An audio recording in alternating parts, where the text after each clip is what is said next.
Assalamualaikum warahmatullahi wabarakatuh. Selamat malam semuanya. Terima kasih sudah hadir. Malam ini kita akan belajar tentang coaching 5.0 ya, for parents. Jadi kita ada dua, yaitu untuk orang tua dan mengenai coaching ya. Jadi mudah-mudahan di sini ada yang udah pernah dengar tentang coaching. Enggak juga nggak apa-apa ya, karena kita akan mengurang dari dasar apa itu coaching.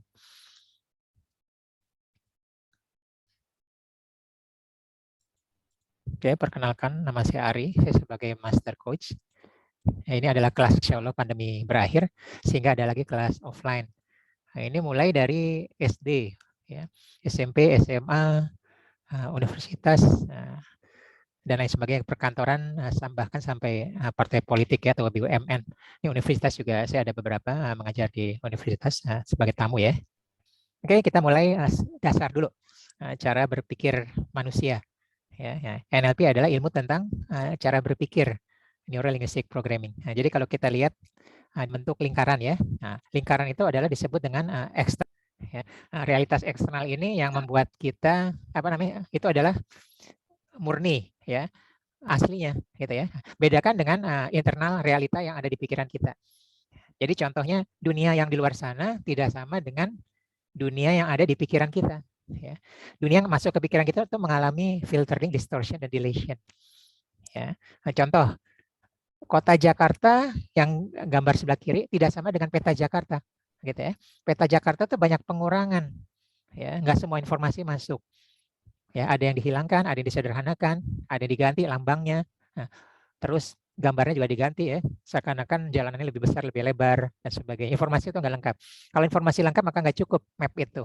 Ya, kalau pakai Google Map juga nggak akan kuat bandwidthnya. Nah, ini adalah dasar pemikiran ilmu NLP, dan kita coaching di sini, terutama untuk anak-anak kita. Ya, bagaimana pikiran melakukan filtering, distortion, dan deletion. Makanya nanti nggak nyambung tuh kadang-kadang kita suka berkomunikasi dengan anak kita. Jadi beda ya. Nah, kemudian apa yang kita pikirkan itu nanti menjadi apa yang kita ucapkan. Ya. Nah, lihat kalimat yang di bawah. Kita merubah map yang ada di pikiran kita, tiba-tiba dunia di luar sana berubah pikiran kita. Ya, nah ini sekarang salah satunya adalah kita merubah perilaku. Merubah perilaku itu bisa kita desain yaitu dengan ya. Nah, ini bisa dilakukan untuk kita, bisa dilakukan untuk anak-anak kita ya. Jadi kita melakukan suatu hal yang baru selama 21 hari akan menjadi kebiasaan baru ya. To make a new habit, 21 days to make a new habit.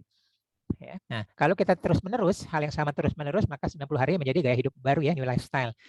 Di kita ini dikenal dengan gaya hidup normal ya, new normal.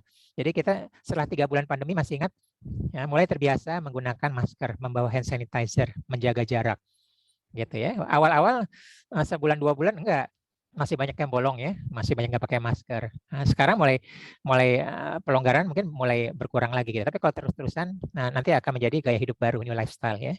Bahkan seterusnya seperti di Jepang nanti memakai masker ya. Kalau dilakukan terus-menerus maka 6 tahun akan menjadi sifat baru dan 15 tahun menjadi karakter baru. Jadi ya, di sini yang putra-putrinya belum 15 tahun masih bisa kesempatan untuk membangun ulang karakternya ya. Yang sudah 15 tahun untuk merubah karakternya, rubah dari sekarang, berubahnya 15 tahun kemudian. Gitu ya. Nah, makin ke dalam akan menjadi habitual mind, ya, kebiasaan. Manusia adalah makhluk konsisten. Mereka akan cenderung melakukan kebiasaan. Gitu. Begitu juga dengan anak-anak kita ya. Nah, sekarang sebelum kita lebih dalam tentang coaching, ilmu NLP itu terbagi dalam 5 bagian: consulting, counseling, coaching, mentoring, dan training. Nanti silakan ditanyakan ya. Ini kelihatannya mirip-mirip, padahal menurut International Coach Federation ini berbeda sekali. Ya, consulting orangnya disebut konsultan, counseling disebut dengan terapis atau hipnoterapis atau konselor, coaching disebut dengan coach, mentoring disebut dengan mentor, training disebut dengan trainer. Ya, consulting sifatnya memberitahu ya, ada pertanyaan dijawab. Ya, konsultasi ke dokter, ada pertanyaan dijawab sama dokter. Nah, itu konsultasi ya, memberitahu. Counseling juga ya, memberitahu. Nah, berbeda dengan mentoring dan training, coaching justru nggak memberitahu. Nggak pernah, coaching itu nggak pernah memberitahu. Menggali dan bertanya, menggali dan bertanya. Jadi ilmu coaching adalah ilmu bertanya. Nanti kita akan belajar ilmu bertanya sedikit gitu ya, dengan waktu yang terbatas. Nah, consulting fokusnya ke masa sekarang dan akan datang. Counseling fokusnya ke masa lalu. Coaching fokusnya ke masa sekarang akan datang. Mentoring juga sekarang akan datang. Training juga akan datang. Nah, kita tidak bahas counseling di sini ya. Di lain waktu kita bisa belajar counseling untuk orang tua ya, for parents. Nah, kemudian keahliannya, consulting tentu aja harus ya, konseling harus. Nah, bedanya kalau coaching nggak harus ahli pada bidangnya. Yang penting dia punya keahlian menggali dan bertanya. Mentoring harus, training dan harus. Nah, consulting itu lambangnya kenapa sama dengan? Karena pertanyaan sudah ada jawaban. Gitu, tes-tes yang sudah ada jawabannya itu adalah consulting. Maka tandanya sama dengan counseling, lambangnya adalah silang. Menghapus ya, menghapus suatu kejadian negativitis di masa lalu ya, trauma, fobia, mental block ya, mindset yang fixed mindset mau kita ganti jadi mindset yang berkembang dan sebagainya. Maka lambangnya adalah silang ya. Kita tidak membahas konseling di sini ya. Kemudian baru kita membahas coaching ya. Nah, panahnya ke atas ya. Artinya upload ya, kita upload potensi dari diri kita, potensi dari anak kita dengan bertanya. Nah, kan kita tujuan di sini adalah menggali potensi terbaik dari anak kita. Ya, makanya lambangnya adalah upload. Ya, beda karena kalau coach bertanya berhenti. Gitu ya. Kalau coach memberitahu berhenti. Kalau coach bertanya maka akan berkembang. Gitu ya. Mentoring lihat lambangnya adalah panah, direction, memberitahu, mengarahkan. Ya, mentor itu mesti ahlinya, ya, ahli di bidangnya, mentor bisnis, mentor dan sebagainya. Bahkan dokter pun spesialis harus ada mentornya gitu atau yang lebih seniornya. Nah, training itu lambangnya berbeda dengan terbalikan dengan coaching. Ya, lambangnya ke bawah, download. Ya, ilmu di download dari trainer ke pesertanya. Gitu ya. Jadi berbanding terbalik coaching dengan trainer. Makanya trainer itu jarang, semua yang 4 itu jarang menjadi coach karena keinginannya, egonya pengen memberitahu aja, gitu loh, apa namanya, kesal banget pengen ngasih tahu. Nah, coaching enggak, ya. Coaching harus netral dan dia bertanya, gitu ya. Makanya secara mentality itu dengan mindset coaching itu berbeda ya, coach. Nah, ini dia ya. Oke, jadi menurut International Federation, kita lihat sepintas ya. Ya, jadi kalau ini contoh aja ya. Contoh aja sebagai simbol aja. Jadi kalau negative thinking jadi positive thinking melalui counseling. Ya. Nah, kemudian melalui coaching menjadi logic thinking ya. Dengan mentoring menjadi solution thinking ya. Ini mundur lagi CCMT ini, consulting, counseling, coaching, mentoring dan training. Ini mundur lagi, dia akan looping ke bawah ya. Kalau ada masalah dia akan selalu looping ke bawah. Nah, kita lihat di sini consulting. Jadi selalu consulting itu layer pertama. Ya, kalau masuk IGD itu ada layer pertama ya. Jadi apa namanya? Masalahnya apa, penyakitnya apa, nanti akan diarahkan ke bagian apa, dokter apa, spesialis apa dan sebagainya, atau siapa yang menanganinya, itu disebut dengan first layer-nya. Nah, counseling adalah melepas beban-beban ya, mental block, menunda kemalasan gitu ya. Ibarat melepas rem tangan ya. Kalau counseling sudah dilepas, kemudian coaching. Nah, coaching itu apa namanya, mengeluarkan kemampuan potensi terbaik dari seseorang. Nah, potensi terbaik seseorang itu kan beda-beda, unik ya. Makanya mentornya berbeda. Jadi tidak bisa mentoring tanpa coaching terlebih dahulu ya. Kalau mentoring tanpa coaching semua orang dianggap sama, di mentoring dengan cara yang sama ya. Tipe kuda beda dengan tipe keledai ya. Tipe ayam beda dengan tipe burung elang ya. Ayam dikagetin, loncat, semangat, ada motivasi, habis itu berhenti. Beda sama elang ya. Dikagetin, dikeprok, dia langsung jauh, terbang jauh ya, kira-kira seperti itu. Ya. Nah, training justru terakhirnya untuk puzzle-puzzle yang kosong adanya di mana. Ya, pada prinsipnya setiap orang harus mempunyai coach. Ya, saya sendiri mempunyai coach. Ya, saya sudah master coach, saya mempunyai coach. Antar master coach harus mempunyai coach. Ya, kenapa? Karena seseorang tidak bisa melihat, seseorang pasti punya blind spot. Ya, punya area yang tidak bisa dilihat. Makanya bisa lihat adalah coach. Nah, ini contoh ya. Contoh, kalau saya tahu dan orang tahu saya tahu, berarti kemampuan saya, potensi saya, kelebihan saya, skill saya terbuka. Semua orang tahu. Ya. Nah, kalau orang tahu, orang lain tahu, saya tidak tahu, nah itu titik buta saya. Nah, itu fungsi coach di sana tuh. Ya. Ada apa yang di belakang saya tidak bisa lihat, tapi orang lain bisa lihat. Nah, coach itu punya keahlian bisa melihat sesuatu yang tersembunyi yang coach tidak bisa melihat. Gitu ya. Nah, ada juga sama-sama tidak tahu, itu betul-betul tersembunyi, ya, belum tergali atau belum tahu cara menggalinya, gitu ya. Dan terakhir, sorry itu tidak ada yang tahu nomor 4 ya. Tersembunyi itu bisa juga saya tahu tapi orang lain tidak tahu ya. Saya tahu saya diam-diam aja gitu loh. Saya siap untuk apa? Saya simpan untuk diri saya itu tersembunyi. Tapi kalau sama-sama tidak tahu, ya udah nggak ada yang tahu. Ya makanya disebut hitam. Tersembunyi ini kira-kira laut yang dalam. Ya titik buta itu kira-kira bayangan. Ya ada di belakang bayangan kita tidak lihat makanya warnanya abu-abu ya. Nah ini kita belajar sebagai coach sebagai orang tua sebagai coach. Nah, di sini ada titik butanya ya. Ada titik butanya di mana kita bisa tidak kita lihat ya. Oke. Kita termasuk anak kita mempunyai sumber daya untuk menyelesaikan masalah kita sendiri, masalah mereka sendiri. Ini prinsip dari coach ya. Setiap orang dikaruniai oleh Allah itu sudah punya sumber daya. Ya kan sebagai khalifah ya. Nah, sumbernya sudah punya, nggak usah cari kemana-mana lagi. Ya, dan setiap orang sumber daya punya potensi umum dan potensi unik. Ya, potensi umum adalah dia beradaptasi, tapi dia apa namanya bercampur dengan crowd, ya orang kebanyakan sama ya. Tapi kalau potensi unik kita keluar, maka kita akan tampil sebagai pemenang. Kita di atas rata-rata dengan potensi kita akan tampil berbeda. Gitu ya. Oke, setiap orang membutuhkan coach. Nah, coach memiliki kemampuan untuk bertanya, ya, kemampuan untuk melihat yang tidak dilihat oleh coach.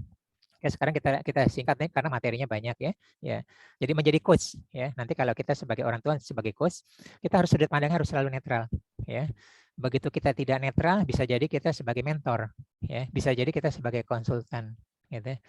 Ya, bisa aja mentor ngarahin aja gitu ya. Apalagi nanti tipe yang orang tuanya tipe koleris ya, maunya ngarahin aja, maunya ngatur anaknya gitu ya. Nah, coach itu enggak, dia harus selalu netral. Karena apa? Setiap hal selalu mempunyai dua sisi. Ya. Pisau bisa memotong, bisa melukai. Ya. Api bisa memasak, bisa membakar. Selalu ada dua sisi ya. Hitam malam ya untuk istirahat ya untuk kebaikan bisa juga untuk kejahatan siang juga seperti itu selalu ada dua sisi ya kemudian selalu mempunyai wawasan luar. Nah kemudian syarat untuk menjadi coach yang baik adalah harus bisa membangun hubungan ya. Kenapa komunikasi kita tidak baik? Karena kita tidak membangun hubungan ya. Jadi inilah kunci sebagai coach dengan kuncinya ya komunikasi menjadi lebih baik. Nah, jadi ada lagi belajar tentang ilmu komunikasi ya. Nah, kemudian menjadi pendengar yang baik. Pendengarnya bukan hanya pendengar, bukan hanya cerita curhatan orang, tapi active listening ya sebagai active listener yang baik ya.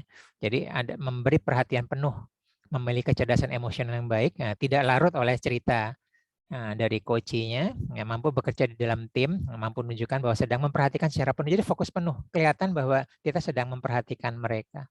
Ya, nanti ada tes-tes bagaimana membuktikan bahwa kita sedang fokus sama dia, mengikuti alur ceritanya. Dan nggak boleh memotong, ya. Dapat giliran bicara baru berbicara ya, memberi respon sesuai, kemudian bahasa verbal sama gestur tubuh yang baik. Ya. Kemudian pertanyaan tepat. Ya, nah ini kita akan belajar dikit pertanyaan tepat ya, powerful question ya. Jadi memerlukan wawasan. Jadi kalau kita sebagai orang tua wawasannya kurang luas, pertanyaan kita bisa nggak tepat. Jadi kita perlu wawasan yang luas. Kemudian ini yang penting membedakan pertanyaan seorang coach. Pertanyaan yang memberdayakan. Lawannya adalah pertanyaan yang memperdayakan. Ya, bisa tahunya gimana? Kalau pertanyaan kita membuat lawan bicara kita antusias untuk menjawab, ya, mengeluarkan semua ceritanya, unek-uneknya, solusinya apa-apa, itu adalah pertanyaan memberdayakan. Tapi kalau pertanyaan yang membuat lawan bicara kita berhenti, manyun, kesel, gitu ya, stop, menyimpan rahasia, itu disebut dengan pertanyaan yang memperdayakan. Ya, hati-hati. Ya, kita bertanya kepada anak kita ya. Nah, semua itu nanti lebih dalam jika lebih dalam lagi mempelajari ilmu-ilmu NLP. Tapi nggak apa-apa, kita nanti belajar yang dasar-dasar aja dulu ya. Nah, ini contoh ya. Jadi kenapa kita bertanya bukan memberitahu ya? Karena kalau kita memberitahu, kita hanya mengulang apa yang sudah kita tahu. Ya. Kemudian kalau kita bertanya, maka kita akan mendapatkan sesuatu hal yang baru. Belajar sesuatu hal yang baru. Makanya bertanya pada guru, bertanya pada anak kita, bertanya pada coach kita, bertanya pada bawahan kita, bertanya pada atasan kita, bertanya pada teman kita. Gitu ya, kita mendapat sesuatu hal yang baru. Ya. Jadi kunci coach adalah bertanya, bukan memberitahu. Memberitahu adalah pekerjaannya konsultan, pekerjaannya konselor, pekerjaannya mentor, pekerjaannya trainer. Ya. Pekerjaan coach adalah bertanya supaya bisa menggali. Ya, bagaimana kita bisa tahu apa yang di pikiran dia, apa yang dirasa dia, apa potensi dia kalau kita tidak bertanya. Nah, ini contoh ya, pertanyaan yang memperdayakan. Kamu gimana sih? Ya. Kenapa bisa begini? Bikin berantakan aja. Nah, itu adalah pertanyaan yang memperdayakan. Nah, kita bisa ganti kalimatnya. Kira-kira Ibu paham ya, Mama paham. Emang telah terjadi gini. Kira-kira apa sih yang bisa membuat anakku seperti ini? Yuk kita cari solusinya. Nah, itu adalah pertanyaan yang memperdayakan. Gitu. Kita hadir, ya, masalahnya seperti apa? Yuk kita sama-sama. Ya, kita sama selesaikan. Apa yang bisa Ibu bantu? Ya. Selain pertanyaan yang memperdayakan juga kita memaksa pilihannya seperti ini ya. Pokoknya kamu mau apa gitu ya. Tapi kita arahnya ke pilihan B gitu ya. Itu ada memperdayakan ya. Padahal secara potensi dia, keinginan dia, passion dia adalah A. Gitu ya. Nah, ini contoh pertanyaan memberdayakan adalah kamu punya pilihan apa aja sih? A, B, C, D. Ayo coba cerita ke ibu ya. Masing-masing kelebihan sama kekurangannya apa? Terus kita dengar ya, active listening. Oh iya ya. Oh betul juga ya. Iya ya. Setuju. Benar. Setuju. Ibu setuju dengan pikiranmu ya ke anakku ya. Nah, ke apa-apa. Nah, setelah dipikir-pikir menurut kamu ya, akhirnya kamu milih yang mana? Nah, itu adalah contoh pertanyaan yang memberdayakan. Nah, jadi si anak ini terlatih dan merasa dipercaya, merasa didengar. Nah, jadi terlatih juga untuk mencari solusinya. Jadi sesungguhnya setiap orang itu sudah mempunyai segala sumber daya yang dimilikinya. Nah, pertanyaan-pertanyaan kita lah yang membantu mengarahkan dia untuk mengeluarkan semua sumber dayanya termasuk solusinya. Gitu ya. Nah, siapa yang bisa menjadi coach? Siapa aja. Siapa aja ya. Kita menjadi coach diri sendiri. Self coaching bisa ya. Bisa gitu ya. Tapi ini adalah lanjutan karena kita harus belajar di coach dulu ya. Harus mampu melihat blind spot di kita. Agak sulit sih. Nah, kita sebagai coach bagi anak dan keluarga kita. Nah, ini kekinian sekarang parenting itu adalah sebagai coach. Karena kita sama-sama dengan anak kita sama-sama tidak tahu masa depan seperti apa. Jalan bareng seperti itu ya. Solusi ada di anak kita, bukan ada di kita. Ya, berapa banyak sekarang pekerjaan yang bisnis yang dulu ada sekarang hilang. Berapa banyak sekarang bisnis yang tiba-tiba ada dan potensi anak munculnya YouTuber, content creator dan sebagainya. Dulu nggak ada. Nah, potensi anak-anak itu keluar semuanya. Gitu ya. Bisa juga coach sebagai tim kelompok, bawahan dan siapa aja. Nah, di sini kita khusus untuk coach kepada anak ya. Nah, kita akan belajar dengan grow model. Ini intinya ya. Ilmu coaching itu banyak sekali. Saya sendiri sampai sekarang belajar terus ya, advance gitu ya. Nggak pernah tidak pernah selesai karena ilmu itu berkembang, pemikiran orang berkembang, ya. Nah, saya ambil yang paling mudah disebut dengan grow coaching, ya. G itu adalah goal, ya. Ya, goal itu adalah apa sih goal anak kita, ya. Kalau nggak punya cita-citanya kita bantu, ya. Nggak apa-apa, pengen jadi dokter, pengen jadi pilot, pengen jadi presiden, gitu ya. Nah, itu goalnya, gitu ya.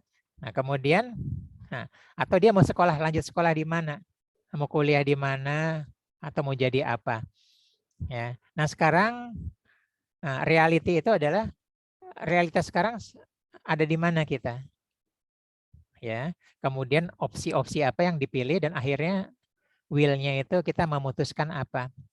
Nah, sekarang kita fokus di R, reality, gitu ya. Jadi yang benar adalah selalu goal dulu baru reality. Nah, kebanyakan orang adalah reality baru goal. Nah, ini kita yang mengajarkan anak kita seperti itu ya. Cita-cita kamu menjadi apa, gitu ya. Nah, jadi semua selalu goal dulu ya. Kalau kita pesen Gojek, pasti tujuannya dulu mau kemana. Itu syarat. Jadi selalu goal dulu ya. Nah, baru realitanya saya ada di mana, berapa kilometer ke sana, biayanya berapa, lewat mana, dan sebagainya. Ya. Kemudian realitanya juga saya perjalanan ke Bandung, realitanya adalah saya sudah sampai rest area kilometer 47. Ya, goalnya tetap ke Bandung. Kemudian saya lanjut, saya rest area di kilometer 88 ya, ke toilet sama isi bensin. Goalnya tetap ke Bandung. Bukan realita, terus goalnya kita sesuai dengan realita kita, enggak. Gitu ya. Nah, realita ini semakin banyak realita, semakin banyak opsi yang kita miliki. Nah, kita fokus di sini ya. Nah, realitanya adalah potensi. Segala sumber daya yang kita miliki, atau anak kita miliki, atau segala sesuatu hal, kan kita fokus ke anak kita ya. Untuk anak kita. Ya. Contoh ya, dia itu orangnya gesit. Ya, yang positif ya. Gesit, cerdas, pembelajar yang baik, mudah komunikasi gitu ya. Dari keuangan bagaimana ya, orang tuanya keuangannya mendukung, terus sosialnya bagaimana, networkingnya bagaimana gitu ya. Nah, termasuk reality yang negatifnya ya, anak kita suka menunda ya, punya trauma inner child gitu ya, luka batin di masa kecil, terus punya dan lain-lain ya, punya hambatan atau punya kita sebagai orang tua realitasnya tidak bisa mensupport lebih jauh secara keuangan untuk kelanjutan pendidikan dia. Gitu. Itu semua adalah realita, gitu ya. Nah, semakin banyak realita yang positif yang kita punyai, semakin banyak opsi yang bisa kita miliki juga. Nah, jadi tugas kita sebagai orang tua sekarang membangun sebanyak mungkin realita positif untuk anak kita. Ya, networkingnya, ilmu-ilmunya, skill-skillnya, ya, sumber daya semua, supportnya, ya, support orang tua, kecintaannya, dukungannya, perhatiannya, keuangannya, dan sebagainya, gitu ya. Nah, ini contoh aja ya, walaupun di sini rata-rata putranya maksimum 9 atau 10 tahun ya, atau ada yang masih kecil, ada yang 2-3 tahun ya. Ini contoh aja, saya ambil contoh. Oh ya, ini kelas ini saya bagi ya. Jadi sebenarnya ada grup lain yang remaja gitu ya. Nah, itu saya pisah aja pada hari yang lain ya, besok. Jadi di sini saya ambil untuk yang muda-muda gitu, putra-putrinya ya. Tapi saya ambil untuk yang kuliah aja biar ada gambaran lebih gampang ya. Ya. Nah, misalnya kelas 12 SMA ya. Kelas 11 sama 12 SMA ya. Ingin anak kita ya ingin masuk kedokteran ya, FKUI gitu ya. Nah, itu goalnya. Ya. Realitanya adalah akademisnya mendukung atau tidak. Gitu ya. Realitanya dibandingkan dengan kompetitor lainnya se-Indonesia, masuk nggak? passing grade-nya, ya.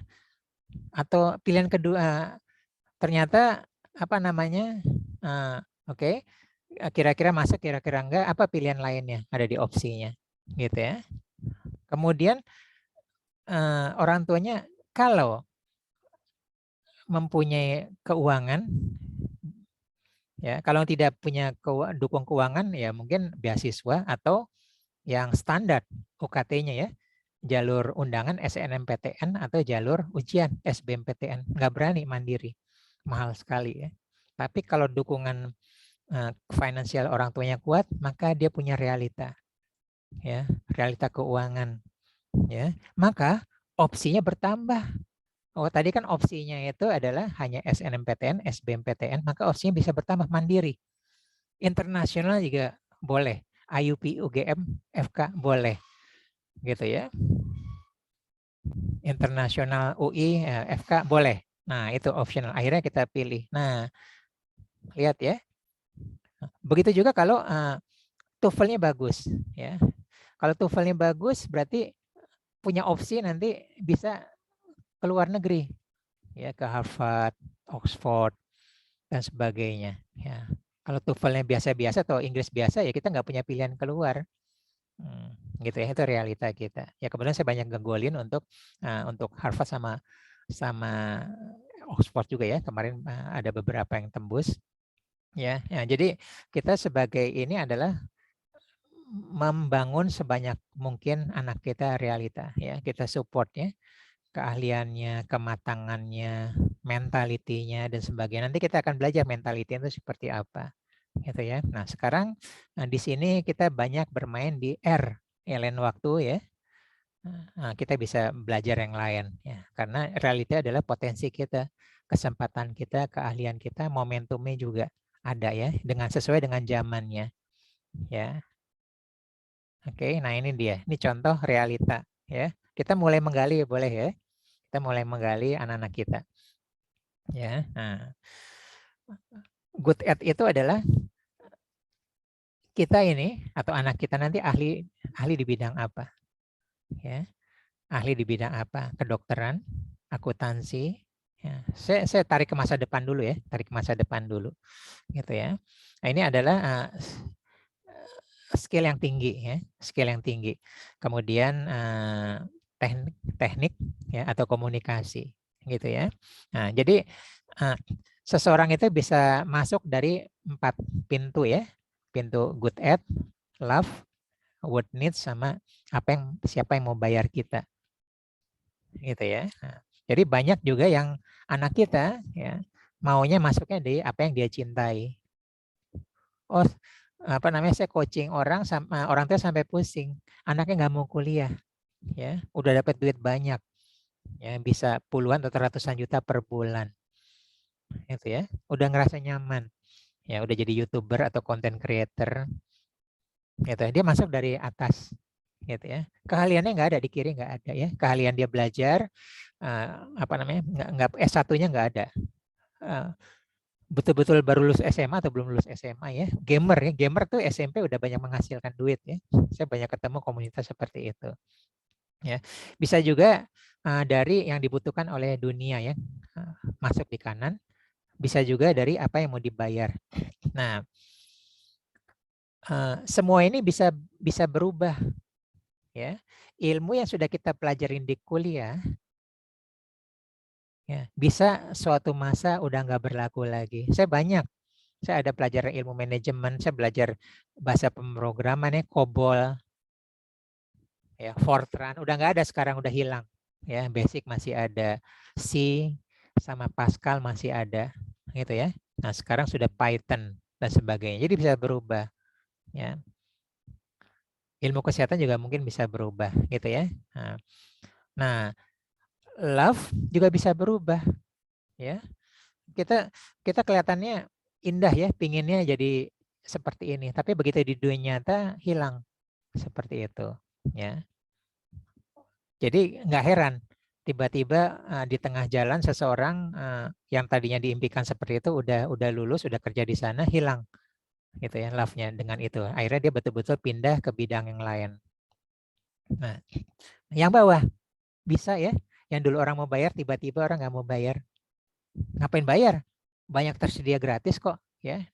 Di website, di YouTube, apa-apa bisa. Ya, saya bisa dapat ilmu dari sana. Ngapain saya gitu ya. Dulu internet saya bayar ya. Kemudian saya bayar pakai CBN ya. Dan di situ saya dapat email kapasitasnya 10 mega ya. Oh, dulu udah gede, sekarang sih kecil banget ya. Begitu ada Gmail gratis. Ya. Storage-nya kapasitasnya besar sekali, gratis. Nah, kita bisa bikin email kapan aja. Ya. Begitu juga dengan apa yang dibutuhkan dunia. Ya. Dulu orang mau belanja ke mall sambil jalan-jalan. Sekarang habis, ya mungkin sisa cuma 15-20%.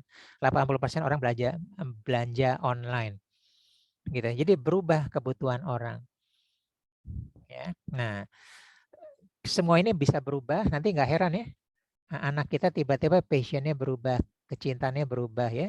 Tiba-tiba udah mempelajari ini berubah haluan. Nggak heran, semua berubah. Seperti itu ya. Nah, kemudian termasuk kebutuhan dunia.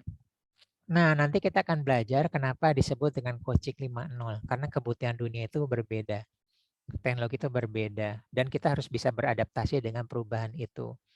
Ya. Nah, kita harus mempersiapkan anak kita ada masuk di sisi kanan.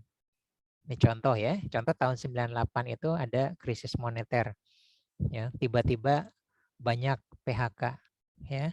Artis-artis nggak dapat job ya. Artis-artis masih ingat membuka kafe tenda di Semanggi ya.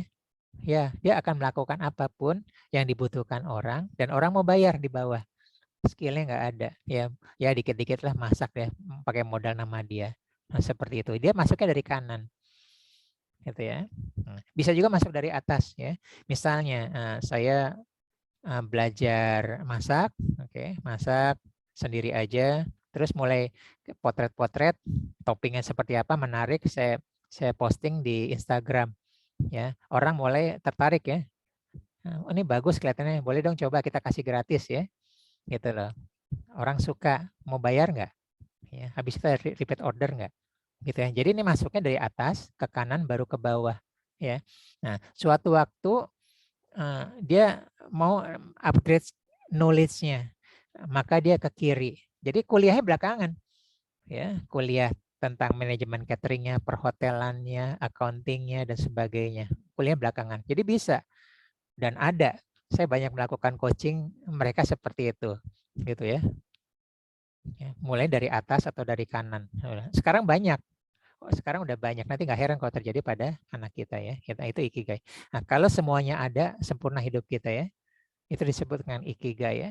Kita ilmunya punya, kita cinta dengan pekerjaan kita, ilmu kita, skill kita dibutuhkan orang, dan orang mau bayar.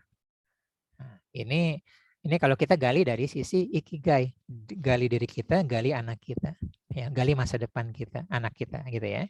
Nah, ini contoh perubahan teknologi 1.0 mesin uap ya. Ini tahun abad 18-an ya. Nah, listrik ya, akhir abad 19 ya, telekomunikasi ya, awal abad 20. Nah, sekarang zaman internet ya. Nah, kenapa kita pakai coaching 5.0?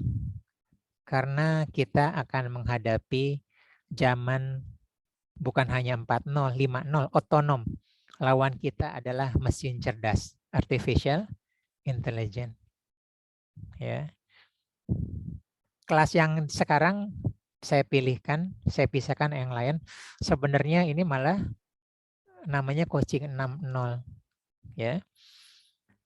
Teknologi 5.0 tahun 2025, teknologi 6.0 dekat sekali ya, 2030.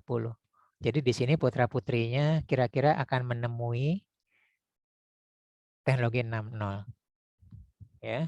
Harus siap, lawannya bukan hanya cerdas buatan, tapi kecerdasan yang bisa non-algoritma. Ini bahasanya masa teknis sekali ya. Nah, mohon maaf ya nggak ngerti. Algoritma itu ada polanya, non-algoritma nggak ada polanya ya. Bisa berkreasi. Itulah nggak ada suntikan program awalnya. Gitu ya. Nah, ini falsafah telurnya.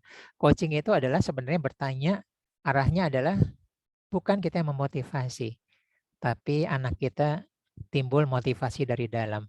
Falsafah telur adalah kehidupan akan terus berlanjut jika telur dipecahkan dari dalam.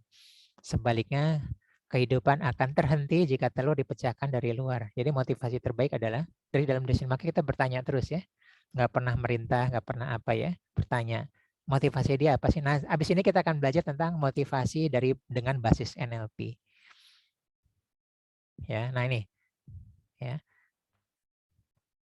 Nanti boleh di Google ya. Nah, disebut dengan metaprogram NLP. Inilah motivasi murni seseorang, termasuk kita. Ya, motivasi murni itu ada 72 atau 73. Ya, tapi umumnya hanya 5 saja, 4 atau 5. Ini contoh ya, kita atau anak kita. Ya, anak kita termasuk tipe menghindari, away from, atau tipe mendekati, toward. Ya, dia ingin cita-citanya ingin sesuatu atau ingin menghindari sesuatu. Itu ya, beda. Ya. Jadi ada banyak ingin menghindari, saya ingin merubah ekonomi keluarga saya nggak mau susah terus. Ya, saya ingin keluar. Nah, itu adalah tipe menghindari, gitu ya. Ada juga saya ketemu ya, sampai orang tuanya nangis Bombay. Enggak, saya maunya kuliah yang jauh, pada anak gadis nih, ke Jogja atau ke Surabaya. Gitu ya. Ternyata dia tidak nyaman dengan orang tuanya. Gitu ya. Jadi menghindari. Gitu ya. Ada juga anaknya keluar negeri dan tidak kembali lagi. Gitu ya, away from. Gitu ya, orang tua jadi yang keluar seperti itu. Ya. Nah, ada juga tipe sama atau berbeda. Ya, mencari kesamaan atau berbeda ya. Nah, 97% orang sama, yang berbeda itu hanya 3%. Ya. Jadi kalau anak kita mencari perbedaan itu unik. Ya, kalau di bisnis ada disebut dengan blue ocean. Red ocean adalah mencari kesamaan. Ya. Anak kita selalu mencari kesamaan atau mencari yang berbeda. Ya, yang lain cita-citanya ke sini dia maunya beda. Yang unik. Nggak mau ikut arus anti mainstream. Nah, itu disebut dengan mismatcher. Ya, atau juga dan sebagainya banyak ya. Jadi banyak. Nah, jadi motivasi di internal atau eksternal sebagai keputusan. Nah, kita harus tahu anak kita itu pengambil keputusan internal atau eksternal. Ya, bisa jadi adalah dia melihat, menanyakan dari orang tua pendapatnya apa, tapi keputusan akhir dia adalah internal. Ada juga anak kita yang terserah papa deh, gitu ya. Menurut papa apa, menurut mama apa, ya udah deh itu. Nah, itu disebut dengan tipe eksternal dan sebagainya ya. Nah, ini motivasi. Nah, ini adalah potensi dia. Ini adalah motivasi dia, karena motivasi ini adalah bahan bakar. Kita perlu motivasi anak kita, itu adalah bahan bakar yang membuat dia bergerak. Ya, jadi jangan salah toward sama away atau mismatch ya. Dalam bentuk agama juga ya, kan dia di Al-Quran ada surga sama neraka ya. Kalau tipe away itu dia lebih cocok, tergerak hatinya itu kalau ketemu yang azab ya, neraka gitu loh. Dia akan menghindari itu. Oh ya, dia ibadahnya kencang gitu ya. Ada juga dengan janji-janji surga, dia tipenya tipe mendekati. Nah, itu ya contoh aja. Ini contoh ya, ini ada udah pernah dibahas tadi ya, harus, mungkin dan sebagainya. Nanti kita bahas di WA group ya, karena di sini waktunya terbatas. Ya, nah sekarang kita ada daya juang, grit, ya, kemudian growth mindset. Grit sama growth mindsetnya harus pasang, ya. Nah, ini menurut Profesor Angela Duckworth, ya, Profesor Psikologi dari University of Pennsylvania, USA, ya. Ini adalah penggagas dari Grit and Growth Mindset. Nah, jadi grit itu adalah prediktor. Ya. Dengan tes grit itu kita bisa melihat, memperkirakan orang ini mau sukses atau tidak, gagal atau tidak, ya. Jadi beliau melakukan tes grit di West Point Academy, udah kelihatan tuh ya, orang ini nanti akan DO, ini akan sukses, itu grit Ya, kemudian growth mindset adalah pikiran yang selalu berkembang, jatuh bangun lagi, ya. Nah, fixed mindset adalah statis, ya, menghindari tantangan. Nah, growth mindset adalah menyukai tantangan, ya. Fixed mindset adalah mudah menyerah dan sebagainya. Lihat anak kita adanya di mana, fixed mindset atau growth mindset. Nah, kalau ada di fixed mindset, nanti lari ke counseling. Nah, bukan di coaching, ya, lari di counseling. Bagaimana nanti merubah ke growth mindset, ya, dan sebagainya. Nggak suka dikritik, ya, terancam oleh orang lain dan sebagainya. Itu adanya di fixed mindset, ya. Contoh fixed mindset yang lain adalah dia membanggakan masa lalu dia, prestasi dia. Kita juga orang tua juga mungkin bisa jadi fixed mindset. Anak kita banggakan terus, gitu ya. Itu fixed mindset, gitu ya. Udah terjadi kan, setelah itu beda lagi, ya. Kondisinya beda lagi, waktu berjalan terus, gitu ya. Oke, nah sekarang kita cara berpikir. Nah, ini adalah lapisan otak manusia, ya. Pada prinsipnya trilogy brain itu terbagi 3 lapis, ya, reptilian, limbik dengan neocortex. Reptilian itu didesain untuk bertahan hidup, ya, fight or flight. Nah, jadi kita punya nih, ya. Kita punya, kemudian untuk yang makhluk mamalia, emosi itu ada di limbik. Nah, kita kecerdasan itu ada di neocortex, ya. Anak-anak kita yang lahir tahun 98 ke atas, ya, generasi post milenial mempunyai suatu lapisan imajiner disebut dengan neo digital cortex atau new digital brain. Ya, lihat cara berpikir dia sudah digital. Mereka lebih mudah belajar gadget, memahami gadget daripada kita, ya. Makanya disebut mereka digital native, kita digital migrant. Itu karena teknologi 4.0. Nanti bagaimana dengan teknologi 5.0? Bagaimana dengan teknologi 6.0? Ya, banyak hal mereka itu potong kompas, ya, potong kompas karena sesuatu bisa dihadirkan secara cepat, ya. Sekarang kan contohnya adalah dulu kan kita ada tawar-menawar, ya, sayur, ya. Terus harga, terus kalau kita ngetes, ya, pura-pura pergi, nanti dipanggil atau enggak. Kalau dipanggil berarti dia mau menurunkan harga, terjadi negosiasi. Nah, digital native enggak, dia hanya 1.0, 1.0, 1.0. Ya, lihat, mereka hadir sejak lahir itu ada minimarket, harganya sudah fix, ya. Beli atau tidak, ambil atau tidak, bayar harga segitu, nggak bisa kita tawar itu. Ya, roti, yang lain makanan itu nggak bisa kita tawar, harganya udah 7.000 ya 7.000. Nah, siapa tahu di minimarket sebelah 6.500. Nah, kita pindah ke sebelah, boleh. Ya, begitu juga di online shop, ya. Kita lihat hal yang sama, yang termurah, termasuk ongkos kirim, kita klik, terjadi transaksi, kita bayar. Gitu ya. Jadi zaman itu sudah berubah. Nah sekarang, ini yang kanan bawah ini areanya adalah area di konseling. Nah, kita tidak bahas di sini. Contohnya adalah orang reptil, ya. Jadi kalau kita membangun anak kita dengan kenyamanan, dengan segala fasilitas, ya, maka otak reptil itu cenderung tertutup. 60% tertutup, ya. Terbukanya sampai 40% dia ada di zona nyaman, ya. Ada ancaman di depan juga santai-santai aja gitu, ya. Tidak terlatih, anak kita tidak terlatih, ya. Nah, growth mindset adalah terbukanya sekitar 40 sampai 80%, 60%. Nah, kalau terbukanya terlalu luas, kecemasan, ya, anxiety disorder, nanti lari ke panic disorder dan sebagainya, ya. Nah, jadi bermainnya ada di sana. Nah, ini growth mindset adalah, lihat, ya, kita harus pintar-pintar lihat tangan saya, kapan anak kita genggam, kapan anak kita lepas, ya.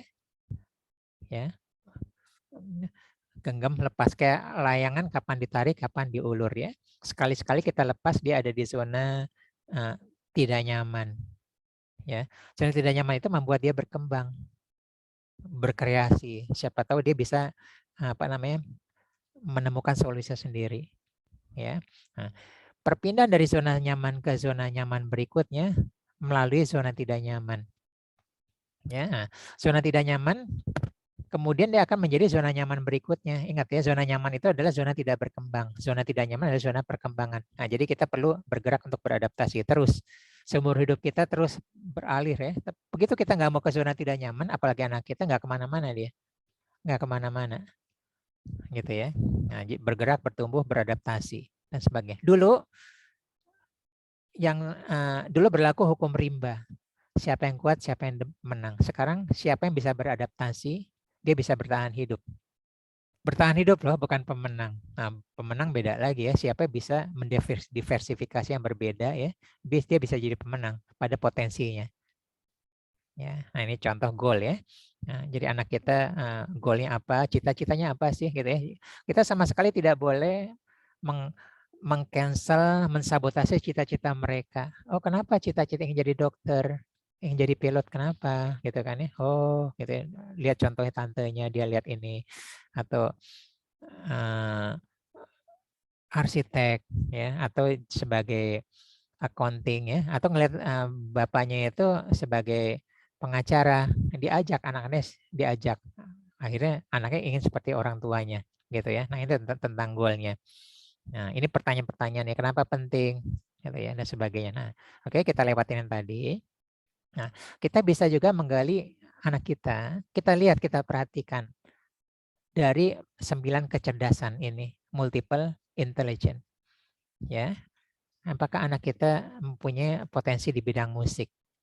Ya, kecerdasan musikal. Ya, apakah kecerdasan logical matematik? Ya, kita harus melihat ya, mampu melihat. Anak kita kan belum lihat bahwa ini potensi mereka ya, kita bantu ya. Atau eksistensial. Nah, eksistensial adalah kemampuan melihat sesuatu di luar dirinya ya. Bisa filsafat, bisa spiritual ya, atau aspek ketuhanan. Nah, kemudian intrapersonal dan interpersonal. Ya, intrapersonal itu kira-kira mirip dengan kecerdasan emosional. Bagaimana dia memahami emosi diri dia sendiri. Gitu ya. Interpersonal, bagaimana dia, nah ini lanjutannya dari interpersonal ya. Ya, mirip seperti kecerdasan sosial. Bagaimana orang lain, memahami orang lain, berkomunikasi seperti apa, empatinya seperti apa. Gitu ya. Banyak orang yang mempunyai, anak kita siapa tahu sudah berbakat ada di kecerdasan interpersonal. Itu bisa kita asah gitu ya. Bisa juga bodily kinesthetic, bergerak. Anak kita sering bergerak-gerak ya, belajar bergerak, berpindah-pindah. Ya, jadi bisa jadi dia itu suka tipe orang lapangan ya, nggak suka di belakang meja, nanti accounting apa-apa ya. Mungkin kalau dokter yang banyak di belakang ini dia nggak suka ya, tapi dokter yang ke lapangan dia suka, saya nggak tahu ya. Atau yang apalah yang keluar ya, pencinta alam ya, dan sebagainya. Linguistik, kecerdasan untuk menggunakan percakapannya, komunikasi ya. Siapa tahu anak kita komunikasinya bagus ya, mudah dimengerti, membawa orang tertarik gitu ya. Nah, kecerdasan spasial adalah kemampuan melihat ruang ya. Itulah. Ini biasanya arsitek mempunyai kecerdasan spasial. Ya, naturalis ada kecerdasan tentang kecintaan tentang alam. Ya, kecintaan tentang alam. Jadi apa namanya? Tentang alam semesta, hewan. Ya mungkin bisa jadi dokter hewan. Sekarang dokter hewan ngehits ya. Ngehits. Apa namanya? Senang merawat dan sebagainya, gitu. Oke, dokter dan bidan lapangan. Oh ya, terima kasih. Cocok ya, cucok. Nah, kira-kira seperti itu. Ya, nah ini contoh kalau kita ambil. Nah, kecerdasan multiple ini kalau kita lihat di Google ada yang 8, ada yang 9. Kita apa yang 9? Mungkin nanti suatu waktu akan nambah 10. Kita lihat aja yang terakhirnya. Gitu ya. Kecerdasan esensial itu dan sebagainya ya. Nah, ada juga ini saya pakai ya, saya pakai boleh pakai ini, boleh pakai ini ya. Nah, kalau saya biasanya kalau melakukan mentoring ke seseorang atau coaching seseorang, saya pakai yang 7 ini. Nah, ini bisa dipakai untuk anak-anak kita ya. Kecerdasan intelektual, IQ. Ya, ini bisa dilatih kan. Nah, cuma IQ itu stagnan ya. Mau dites umur berapapun, angkanya nggak berubah ya. Kalau misalnya 115 nggak jauh-jauh gitu loh, plus minus usia berapapun. Nah, beda dengan kecerdasan yang lainnya bisa dibangun. kecerdasan emosional ya. Nah, beberapa pekerjaan ya, bahkan ujian pertama adalah kecerdasan emosional, percuma pinter. Nah, tapi emosionalnya sumbu pendek dan sebagainya. Ya, kemudian kecerdasan spiritual. Ya, bagaimana ibadah dia. Ini kecerdasan yang berbeda gitu ya. Spiritual ada kecerdasan kesehatan. Ya, bisa jadi dia pintar. Ya, pintar tahu ya, rokok itu berbahaya, tapi dia tetap aja ngerokok gitu ya. Tahu bahwa harus olahraga, tapi dia mager ya, gitu lah. Bukan nggak sempat ya, bukan nggak sempat, tapi memutuskan menunda atau apa-apanya. Ada lagi kecerdasan keuangan, ya, pintar mengelola keuangan ya, gitu. Kemudian ada lagi kecerdasan sosial. Nah ini ya, 6 ini kita nanti ngebangun ke anak kita. Jangan tinggalkan salah satu ya. Anak kita juga harus kita didik di kecerdasan keuangan ya, sebagai potensinya dia. Kemudian kecerdasan bertahan hidup. Ya. Ini ada 2 atau lebih pemahaman. Ada yang pakai EQ ya, adversity equation. Boleh ya, kecerdasan bertahan hidup. Boleh juga pakai yang greed and growth mindset-nya dari Profesor Angela Duckworth. Ya. Jadi kita bisa ngebangun anak kita dengan kegigihannya. Ya, kita latih daya juangnya, gitu ya. Sekali-sekali kita mainkan keluar dari zona tidak nyaman. Kalau perlu mungkin perlu berpura-pura juga kita sebagai orang tua ya. Gitu, duitnya terbatas ya. Atau kalau mau belanja kita gabungkan dengan kecerdasan keuangan ya. Masa segala sesuatu boleh tapi 20% dari anak kita gitu loh. Saya main seperti itu dari dulu. Jadi mau nggak mau dia punya tabungan. Semakin dia yang mahal berarti 20% dia semakin besar gitu ya. Nah, kalau tidak kuat di situ nanti numpang lewat aja nih ya, nomor 5 dan sebagainya. Ya, nah ini seimbang gitu ya. Jangan sampai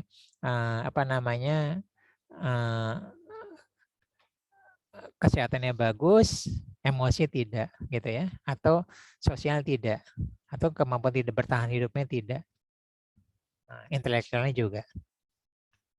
Nah, kemudian ada learning style. Ya, ini kita bisa contohnya. Nah, sebenarnya banyak untuk ngegalinya gitu ya. Ini saya ambil beberapa pokok yang tersebar. Ya, ada pelajaran lainnya. Ya, ini ada learning style itu ada 7. Ya, 7. Nah, ini nanti kita lihat anak kita kan udah sekolah nih, atau ada yang belum ya, atau mau sekolah, gitu ya. Nah, kita lihat dia tipe visual, atau musikal, atau verbal, atau fisikal, kinestetik, atau logical, atau sosial, atau solitary, gitu ya. Nah, kalau tipe visual itu ya suka belajar yang ada gambarnya atau bergerak, ya. Kalau tulisan nggak ada gambarnya, dia agak sulit. Memvisualisasikan suatu tulisan yang nggak ada gambarnya sulit, gitu ya. Nah, sekarang kecenderungan anak sekarang tuh adanya di sana. Ya, musikal adalah menyukai kalau belajar nih saya kalau belajar nih suka mendengarkan musik lebih mudah gitu. Bahkan SMP SMA hafalan saya sambil main piano.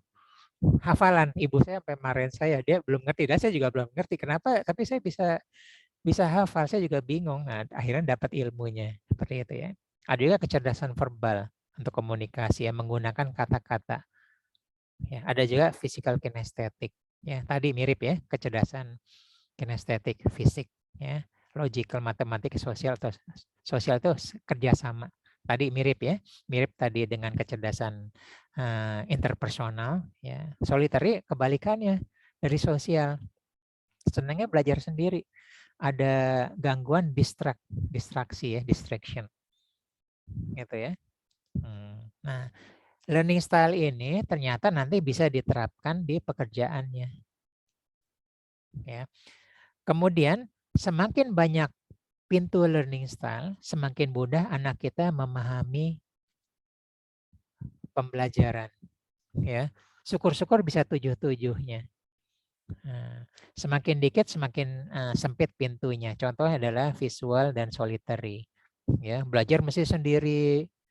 Gitu. Nah, masalahnya kalau belajar sendiri itu banyak distraksi itu, contoh nanti pas masuk ujian SBM kan, SBMPTN, kan kita nggak tahu ujiannya ada di mana lokasinya, gitu ya. Pernah dulu ada di SMK Pasar Baru, ya. Ini anak saya deh, ya. Dapat yang ke jalan raya, yang lain dapat meja, ini dapatnya yang kursi lipat, goyang-goyang lagi. Nah, seperti itu ya. Nah, itu terdistraksi, tapi anak saya bukan yang solitary. Nah, itu terganggu. Nah, itu dilatih solitary supaya dilatih, ini sesi konseling, kita nggak bahas ya, dilatih supaya dia bisa membantu fokus untuk distraksi itu. Nah, ini juga bisa jadi gambaran untuk masa depan anak kita. Ya, ya. Kalau physical kinestetik ya nanti orang senangnya orang lapangan lah. Mumet dia kalau di belakang meja. Beda sama solitary ya, mungkin accounting, di laboratorium, gitu ya. Atau apoteker, saya nggak tahu ya, apoteker lebih tepatnya seperti mungkin yang perlu ketenangan apa-apa, atau peneliti, gitu. Mungkin ya, gitu. Kerja sama tim, sosial, bisnis, apa-apa. Nah, kita bisa lihat dari tipe ini learning style ya.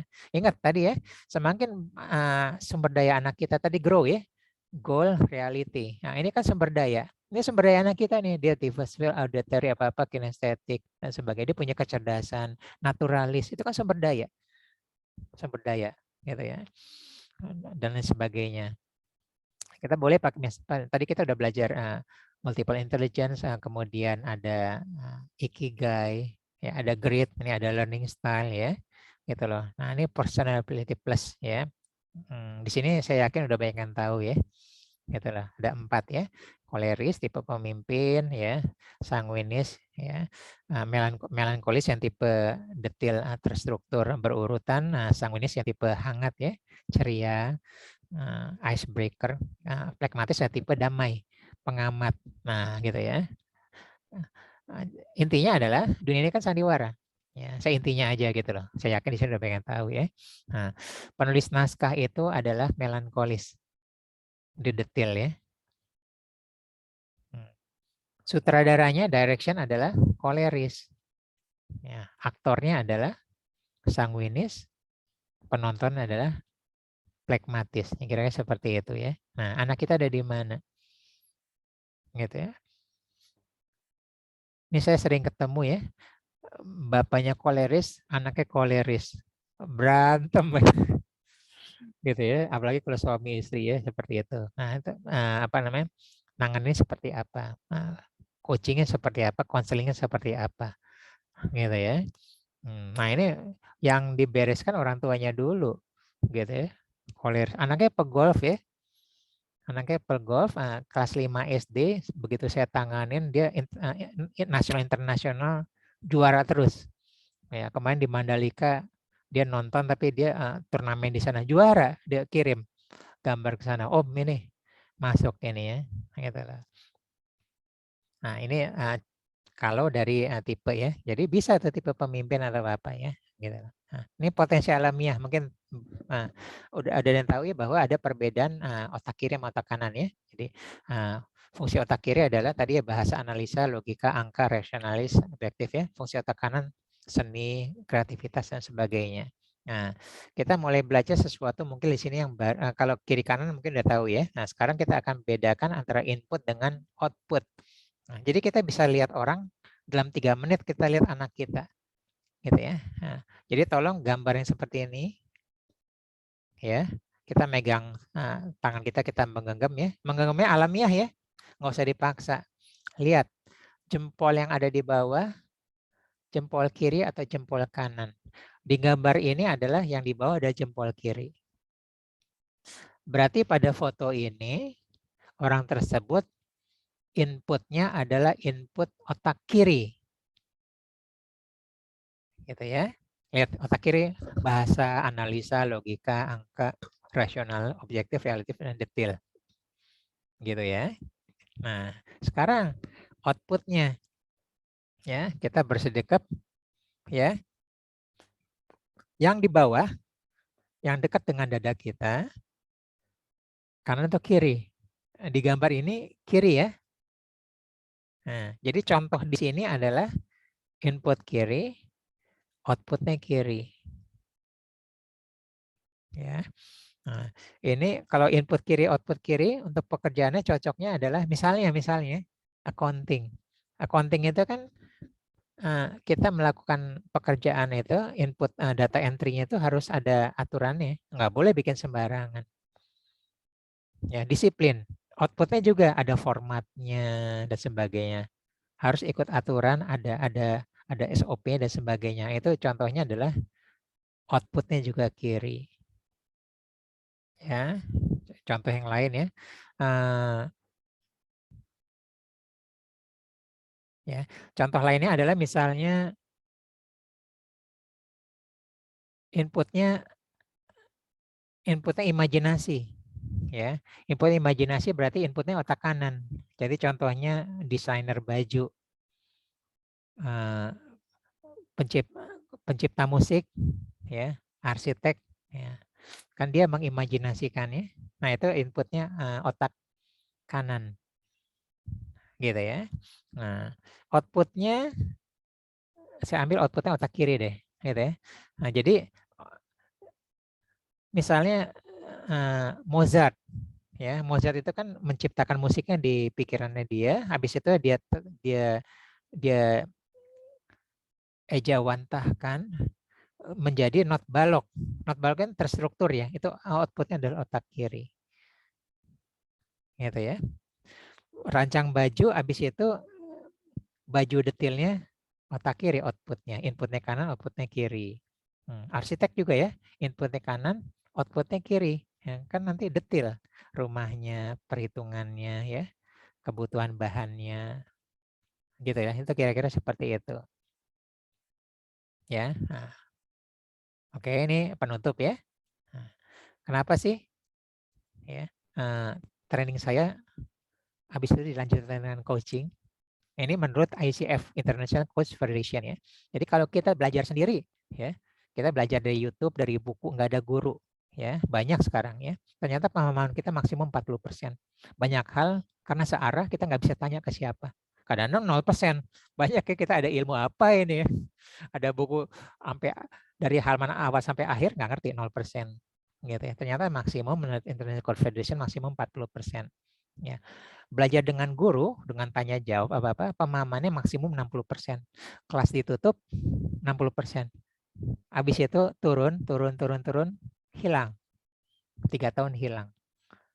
Gitu ya. Nah, kita nih ada tambahan seminggu coaching ya.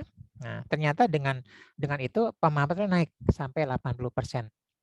Jika pesertanya aktif. Bertanya sesuai dengan realitasnya ya, kebutuhannya. Jika kalau enggak ya udah maksimum 60%.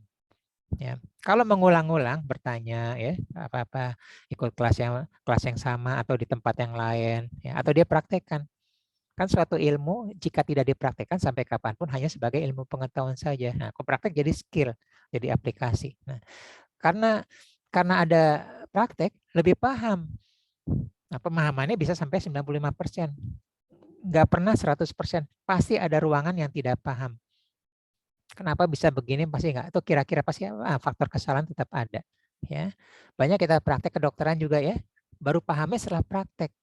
Nah, nyata kadang-kadang sedikit berbeda atau banyak berbeda dari textbook. Nah, kira-kira seperti itu.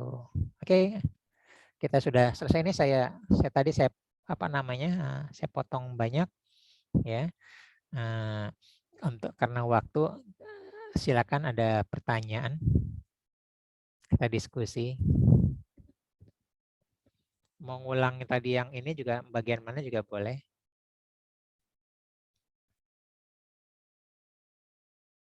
Silakan. Bingung? Kari, Ya, izin. ya silakan. Aku makasih banget sebelumnya untuk materinya, Kak. Ya, Cukup membuka wawasan. Karena sebenarnya anakku yang paling besar kan usia 9 tahun ya. ya berarti Tapi kelas berapa tuh? kelas 3, Kak. Oke. Cuman sejujurnya sampai sekarang tuh masih nggak ngerti gitu. Aku punya anak nih, anak mau diapain gitu. Apa namanya?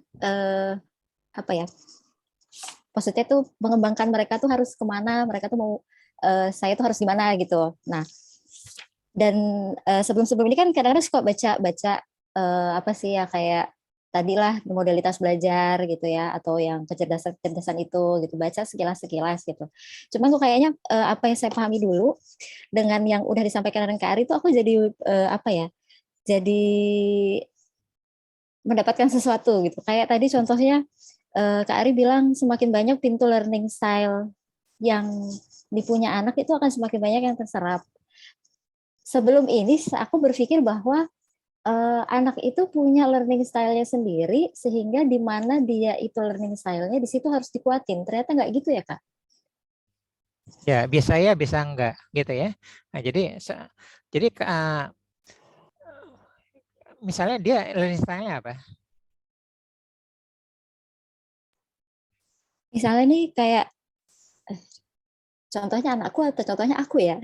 Oh, boleh, boleh. Sendiri juga nggak apa-apa. Nggak Baiklah, apa-apa. Sendiri juga nggak apa-apa ya. Kan kita, kayak kayak aku nih.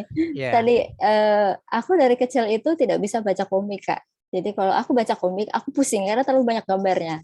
Jadi aku lebih lebih bisa membaca novel karena aku bisa membayangkan adegan ketika aku membaca kata-kata. ya, Ya, berarti kan aku lebih ke ini ya. Eh, kecerdasanku lebih ke verbal, ya. tapi modalitas belajar aku lebih banyak ke visual. Nah, bingung kan? Kalau Oh, denger nggak aku apa-apa, lewat. apa-apa, ya. Kalau Oh, denger aku lewat. Tapi kalau ya, aku lihat aku ingat. Jadi kadang-kadang misalnya ada pertanyaan apa, aku akan ingat. Oh, ini jawabannya ada di buku yang itu, di halaman segini, tempatnya di pojok kiri atas. Itu aku ingat, Kak. oke, Ya, ya, oke, ya ngerti kayak ya, gitu. ya, oke. Tapi bukan sampai memori, photographic memory ya. Kalau photographic memory itu yang kayak gimana, Kak? Ya, bisa tahu posisinya ada di mana, gitu kan, detail. Bahkan dia gabungin dengan kecerdasan spasial, gitu lah. Jadi saya punya punya teman pengusaha perkebunan alpukat di Subang, ya, ada 80 hektar, ada sampai sampai 3 gunung dia punya, gitu ya. Ya. Hebatnya dari dia punya 80 atau 90 bibit, ya, dia tahu spesifik ada di mana, yang lagi sakit ada di mana, gitu ya. Sampai yang asli nama semua bingung, ya. Dia bisa ingat semua posisinya ada di mana, gitu ya. Ada di gunung ini, di balik sini, turunnya seperti ini, gitu loh. Nah, itu kecerdasan spasial, gitu loh. Ya, seperti itu. Tapi nggak apa-apa gitu ya. Kecerdasan itu banyak ya. Bahkan bisa lebih dari yang tadi dari 9 itu. Nah, terus yang kedua, kan tadi ada pertanyaannya, memang itu adalah learning style itu adalah pintu masuk, tapi kita bisa mengembangkan. Ini contoh ya. Kadangkala anak kita itu sebenarnya gini, kalau kita baca tanpa gambar, sebenarnya kita melatih otak kanan kita karena berimajinasi ya, gitu lah. Jadi otak kanan anak kita jadi dilatih. Ya. Tapi sekarang semua zaman yang visual, udah ada gambarnya, udah ada filmnya, gitu ya. Nah, imajinasi itu jadi berhenti karena kita dan anak kita sudah dikasih visual yang matang hasil akhirnya. Beda membaca novel ya, seperti itu. Nah, bisa jadi orang yang bukan tipenya itu bisa kurang suka atau anti atau nggak apa-apa, gitu ya. Bisa jadi anti juga, gitu ya. Saya nggak suka ada gambarnya karena tabrakan sama imajinasi saya, gitu loh.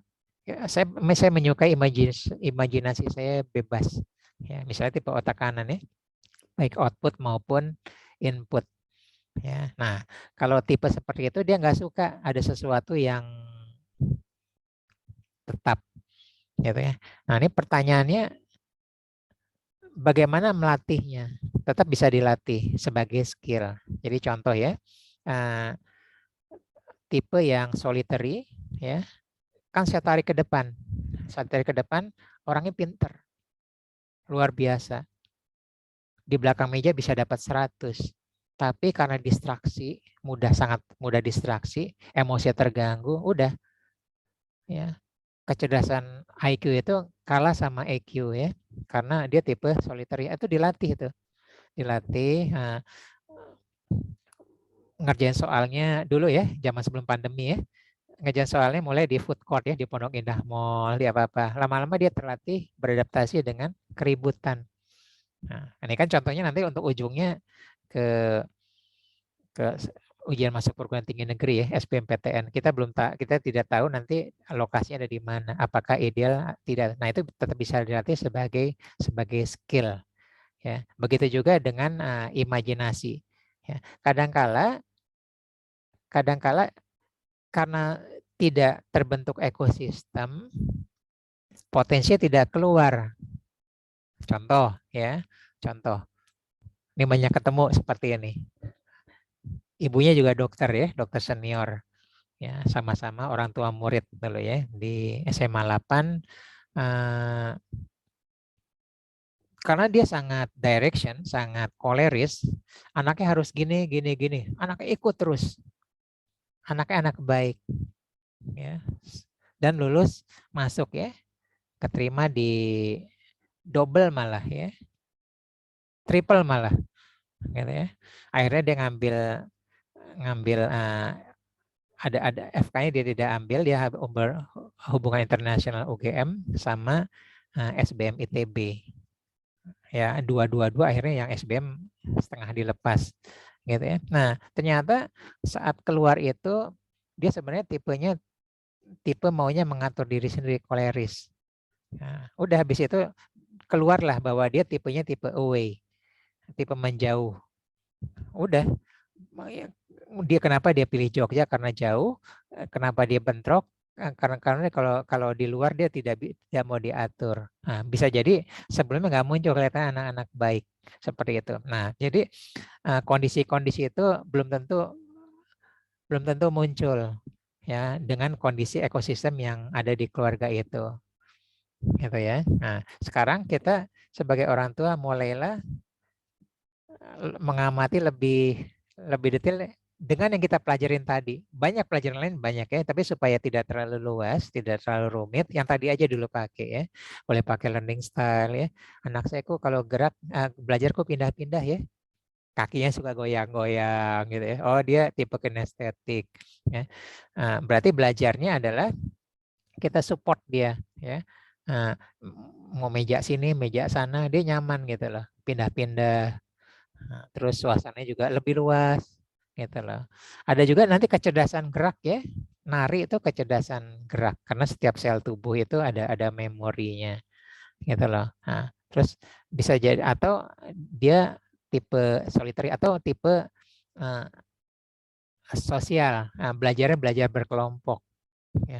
Bisa jadi ya seseorang itu nggak ngerti pelajaran dari gurunya atau guru zaman sekarang gabut ya, nggak butuh.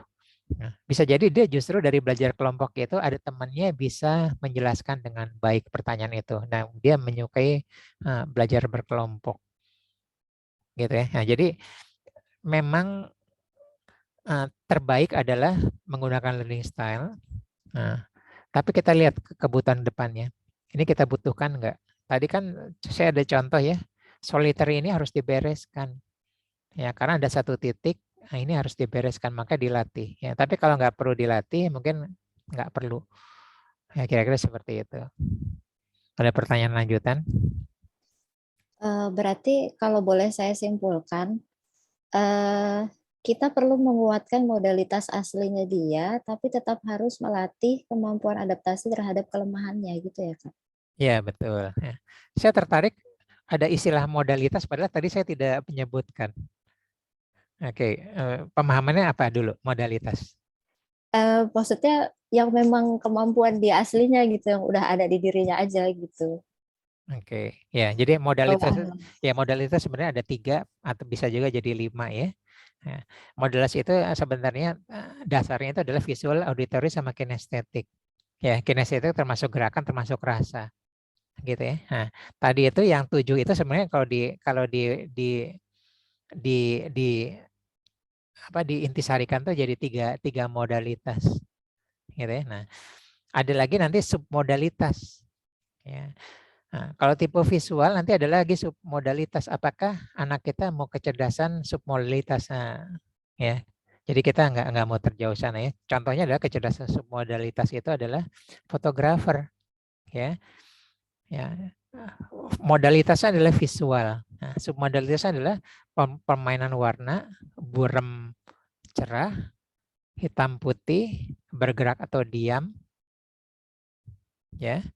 Tetap visual, tapi di bawah itu adalah submodalitas. Auditory suara, tapi permainan frekuensi, bass, tenor, apa-apa, terus timbrenya, ya, jauh dekatnya, stereo tidak, HDX itu disebut dengan submodalitas. Nah, kalau sampai submodalitas tadi berarti setelah kita kuat di modalitas, nanti kita ngegali dalamnya ke submodalitas, gitu ya.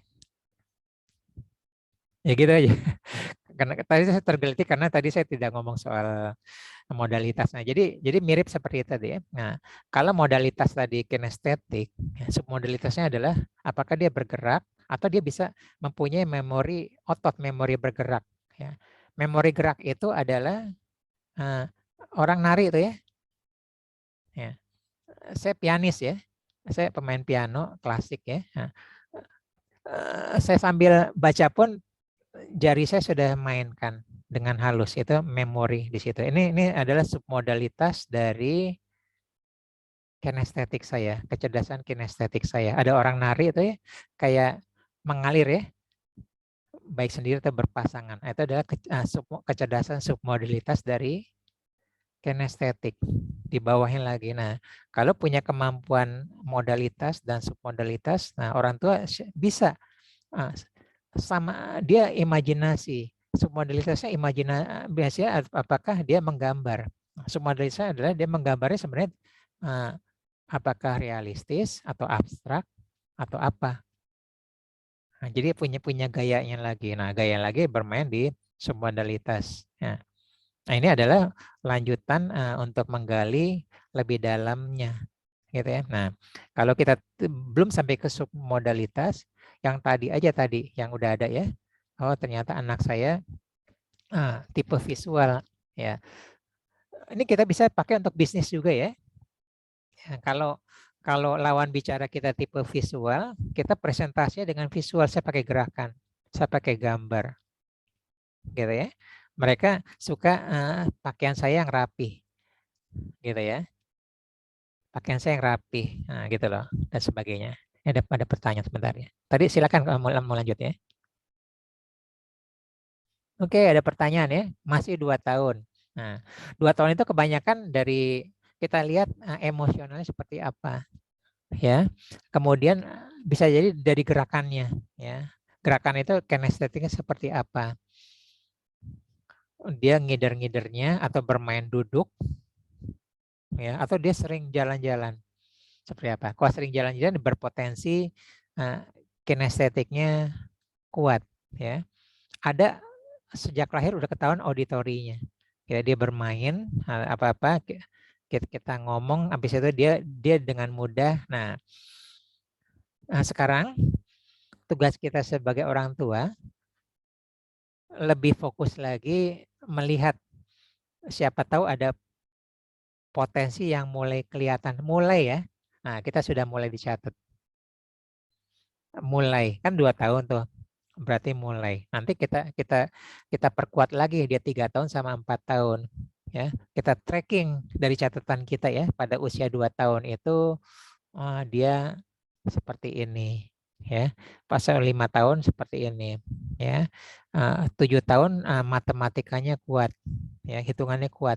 Tapi aneh, kenapa pas SMA dia benci matematika. Nah, itu dari tracking itu kita cari masalahnya apa. gitu ya. Apakah, nah itu biasanya di konseling itu. Oh ternyata dia nggak suka sama guru yang itu, dia tiba-tiba benci. Seperti itu. Ya, bisa jadi seperti itu. Nah jadi justru yang 2 tahun ini, ya, ini kesempatan kita untuk mulai memperhatikan dan mulai mencatat, ya, mulai tadi seperti itu, ya. Apakah anak kita penurut atau suka ngelunjak? Nah, dua-dua itu adalah istimewa ya. Nah, suka ngelunjak itu siapa tahu memang dia keras pendiriannya, bisa jadi dia arahnya ke arah koleris, tipe pemimpin, gitu ya. Tipe pemimpin. Ada juga yang menghindari konflik, damai dan sebagainya, gitu. Nah, ada lagi pertanyaan yang lain? Tadi, ya silakan. Iya, ini Kak mau nanya, maaf tadi kepotong, tadi kayaknya ketekan deh. Oke, Nggak apa ya, saya tanya sekarang ya. boleh ya. Untuk motivasi murni itu kan tadi ada yang internal, eksternal. Nah, untuk yang eksternal itu kan ada yang dia lebih mengikuti keputusan dari orang lain yang dipercaya. Ya. Atau mentoring itu di situ misalnya contohnya kayak gimana ya maksudnya? Apa anaknya memang orangnya itu lebih suka dikasih tahu apa gimana ya? Ya, gini, tahu program komputer? Iya, heeh. Ya, berarti seseorang sudah memprogram. Ada barisan source code ya, baris perintah program ya, sehingga komputer itu menjalankan sesuai dengan perintah program itu ya. Iya. Pikiran kita pun udah ada program ya, disebut dengan meta program. Ya, nah karena kita tidak bisa membaca pikiran orang lain, ya, Iya. kita lihat dari metanya. Oke, contoh ya, contoh. Saya tidak bisa baca pikiran orang lain. Tapi saya tidak pikir, tapi dari lihat dia lagi manyun, ya, saya bisa tahu bahwa dia hatinya lagi kacau, lagi nggak suka. Itu disebut dengan meta emosi. Ya, yang luar, nah, gitu ya, yang di luar. Jadi misalnya kita dapat paket ya, dapat paket belanja online kan, ya. Apakah kurir itu bisa lihat detail paketnya? Iya, nggak bisa sih. Nggak bisa. Tapi apakah dia dapat informasi paket itu isinya apa? Ya, ada tulisannya biasanya. Ya, itu dia. Itu disebut dengan meta. Gitu ya. Nah, dia tampak dari luar ini handphone ya, hati-hati. Gitu lah. Tapi dia tidak jelas handphonenya apa, bentuknya apa, warnanya apa, dia nggak jelas. Nah, kita sebagai orang tua itu harus tahu metanya. Meta psikologi, meta program, meta emosi, meta pikiran, gitu ya, dan sebagainya. Gitu loh. Nah, kenapa anak kita tadi ya, anak kita kalau tadi apa tadi contohnya? Internal dan eksternal tuh gimana? Ya, ternyata kalau kita kan ngajak ngobrol ya. Kita ngajak ngobrol, begitu kita lihat, kita perhatikan lagi mengambil keputusan, dia apa-apa ke kita sebagai orang tuanya, ya. Kita bisa memperkirakan bahwa program pikiran dia adalah, keputusannya adalah eksternal, program komputernya. Gitu aja. Nah, berarti hati-hati ya. Kalau seperti itu ya kita harus memberi pemahaman dia ya. Nah, apa namanya? Enggak orang seperti itu kan gampang dipengaruhi orang ya. Ya, ikut ini orang dipercaya, kayak tadi kan kasus Baneri binomo apa, orang ikut-ikutan jadi ruginya rugi barengan kan. Gitu lah. Karena teman dipercaya apa-apa ikut-ikutan juga. Tentu aja ada plus minusnya, ada minus plusnya juga gitu loh. Untuk hal-hal baik kita bisa menumpang orang supaya nasihatin dia atau dia ngikutin ya. Jadi semua selalu ada dua sisi. Gitu loh. Jadi kita bisa lihat. Nah, bisa juga nggak kelihatan. Ya, bisa juga nggak kelihatan. Ya, saya sering ketemu konseling ke anak-anak itu, orang tuanya kan koleris ya. merintah terus ya. Udah dijadwalin makanan ini, perginya ke sini ya. Nah, besok ke sana ya. Udah dijatarin tuh. Gitu ya. Nah, kelihatannya anak itu eksternal kan? Kelihatannya. Tapi belum ada suatu momen, belum ada ujian bahwa dia sebenarnya internal. Nah, itu taunya gimana ya? Nah, taunya kita jangan merintah-merintah. Hmm. Ya, kita bertanya ya. Kita makan siang. Ya, kita makan siang nih. Mau order apa? Ya, gitu loh. Atau kita mau pergi kemana nanti liburan nih? Ya, habis Lebaran kita mau kemana? Gitu ya. Mau ke Bali atau ke Jogja? Kenapa kamu pilihnya ke Bali? Gitu loh. Gitu ya. Kalau dia gini terus dia mutusin udah deh Bali aja deh. Nah, gitu loh. Nah, itu tipe internal. Nah, tapi bisa juga dia nanya-nanya dia dulu. Kita coba ya. Coba kamu putusin deh. Nah, papa sih, mama ini aja. Boleh dah sekali-sekali kamu yang mutusin gitu ya. Gitu loh. Nah, tapi kalau dia bilang oh terserah papa deh. Nah, itu dia kemungkinan besar dia tipe eksternal. Oh gitu. Gitu. Nah, kita juga jadi terlatih tuh. Kan di sini kan baru belajar coaching kan, baru belajar. Nah, ingat orang tua itu sebagai coach ya, bukan sebagai direktur, bukan. Ya, karena kita sama-sama nggak tahu masa depan ya.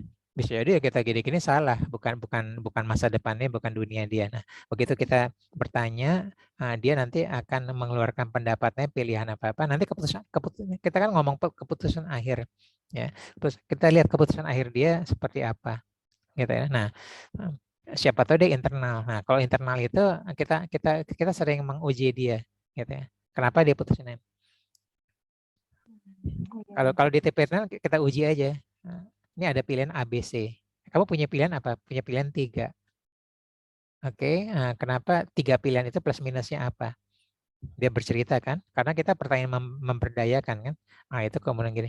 Kalau ke Bali itu enaknya gini ya, berdasarkan apa-apa mudah, murah, pemandangannya bagus. Tapi lebih mahal gitu ya. Kalau ke Jogja gitu ya. Tapi ini ada suatu tempat yang baru apa-apa orang belum banyak tahu ya dan kesana nggak macet. Nah gitu kan. Akhirnya dia mutusin yang ke C. Nah itu kan artinya dia dia mengolah, dia punya pilihan dan dia memutuskan gitu ya. Bisa juga dia udah browsing apa-apa, terserah apa deh. Nah, kemungkinan dia eksternal. Kalau eksternal boleh kita latih sekali-sekali, internal boleh. Ini dah Papa ikut kamu aja. Jadi sekali-sekali kita latih. Tapi emang dia kecenderungan tetap eksternal. Gitu loh. Nah itu meta program. Itu udah karunia Tuhan ya, karunia Allah ya ke kita ya. Gitu loh. Termasuk yang away from atau gitu ya, mendekati atau menjauhi gitu loh. Terus kita tipenya seperti tipe mau sama atau berbeda ya. 95% 90% orang tipe sama. Ya, siapa tahu anak kita menjadi berbeda, jangan aneh ya. Justru itu keistimewaan dia. Gitu loh. Ya. Yang lainnya pengen apa namanya? Cita-cita kan di atas 80% orang mainstream ya. Ya kan? Ya. Apa lagi? Dokter, arsitek gitu kan deh. Terus yang itulah gitu.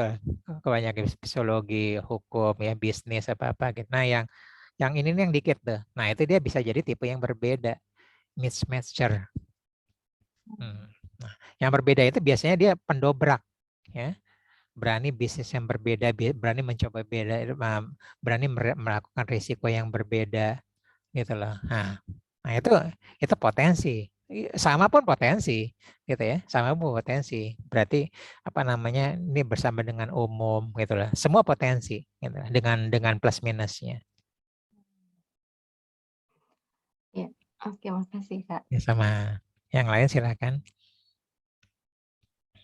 Ya Kak, izin nanya. Ya silakan.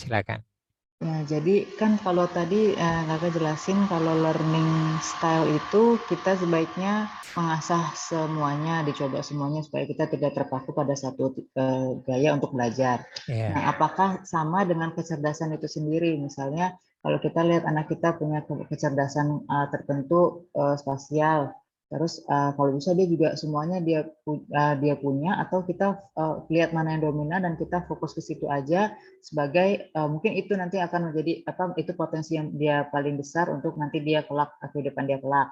Nah, atau apakah ada menurut kakaknya ada prediksi kira-kira di era 5.0 atau 6.0 nanti sebagai kecerdasan mana sih yang kira-kira akan sangat berpotensi bagus gitu, Kak? Oke. Ya, pertanyaannya bagus ya. Jadi setiap orang bisa jadi apa aja. Setuju ya? Bisa jadi apa aja. Setuju. Ya, Ya. setuju. Tapi nggak jadi Superman. Biasa aja. Gitu ya. Tapi dengan potensi terbaik kita yang unik, kita bisa jadi Superman. Anak kita bisa jadi Superman. Ya, bisa jadi karena potensi unik satu atau digabungin dengan yang lain jadi uniknya unik berbeda. Nah, itulah yang nanti digali diasah jadi berbeda dengan yang lain ya. Sama-sama ya, sama-sama SMA, sama-sama SD ya. Sama-sama suka matematika, sama-sama jago bahasa Inggris. Di antara yang jago bahasa Inggris, apa yang membuat anak kita berbeda? Ya. Oh, anak kita conversationnya bagus atau dia berani panggung atau berani debat dalam bahasa Inggris. Nah, itu dia. Yang berbedanya ya.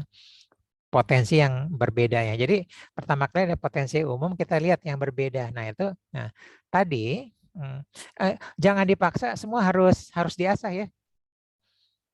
Salah, dihapus dulu. Oke, Jangan ya, dipaksa semua gitu ya. Nah, kita lihat, oh itu potensi dia, potensi dia, potensi dia. Ingat tadi ya, potensi umum sama potensi khusus ya. Ya, semua potensi itu dia. Ada orang yang enggak gitu ya. Kan mirip. Ya, enggak bisa ikan, burung, kelinci, ular, ya, kera, lomba manjat pohon. Berarti ikan bodoh dong. Ya, gitu ya. Nah, potensi ikan beda di tempat yang berbeda. Jadi cara pandang kita rubah. Harus sesuai dengan potensinya. Anak kita potensinya di mana. Nah, sekarang pengalaman saya, di zaman visual ini, ya, anak kita tadi lemah di non digital, lemah di proses, sama lemah di literasi verbal, gitu ya, lemah. Ya karena mereka udah ini gitu. Makanya untuk nulis atau apa mereka lebih lemah, gitu ya. Nah, mereka yang bisa berbeda jadi juara, content creator, di mana teman-temannya lemah di literasi, di penulisan. Itu cuma contoh aja ya. Ya, seperti itu. Siapa tahu anak kita seperti ini, udah kita bisa menggali atau kita bisa lihat ya. Bisa juga di masa depannya. Contohnya seperti ini. Ya. Dosen ITB, dosen mesin ITB pernah bilang, ya, dia dilema. Dia menciptakan mesin cerdas, robot cerdas yang akan melawan lulusan teknik mesin ITB sendiri, robotik. Gitu ya. IT, kecerdasan buatan, dia akan memprogram yang akan melawan kemampuan manusia.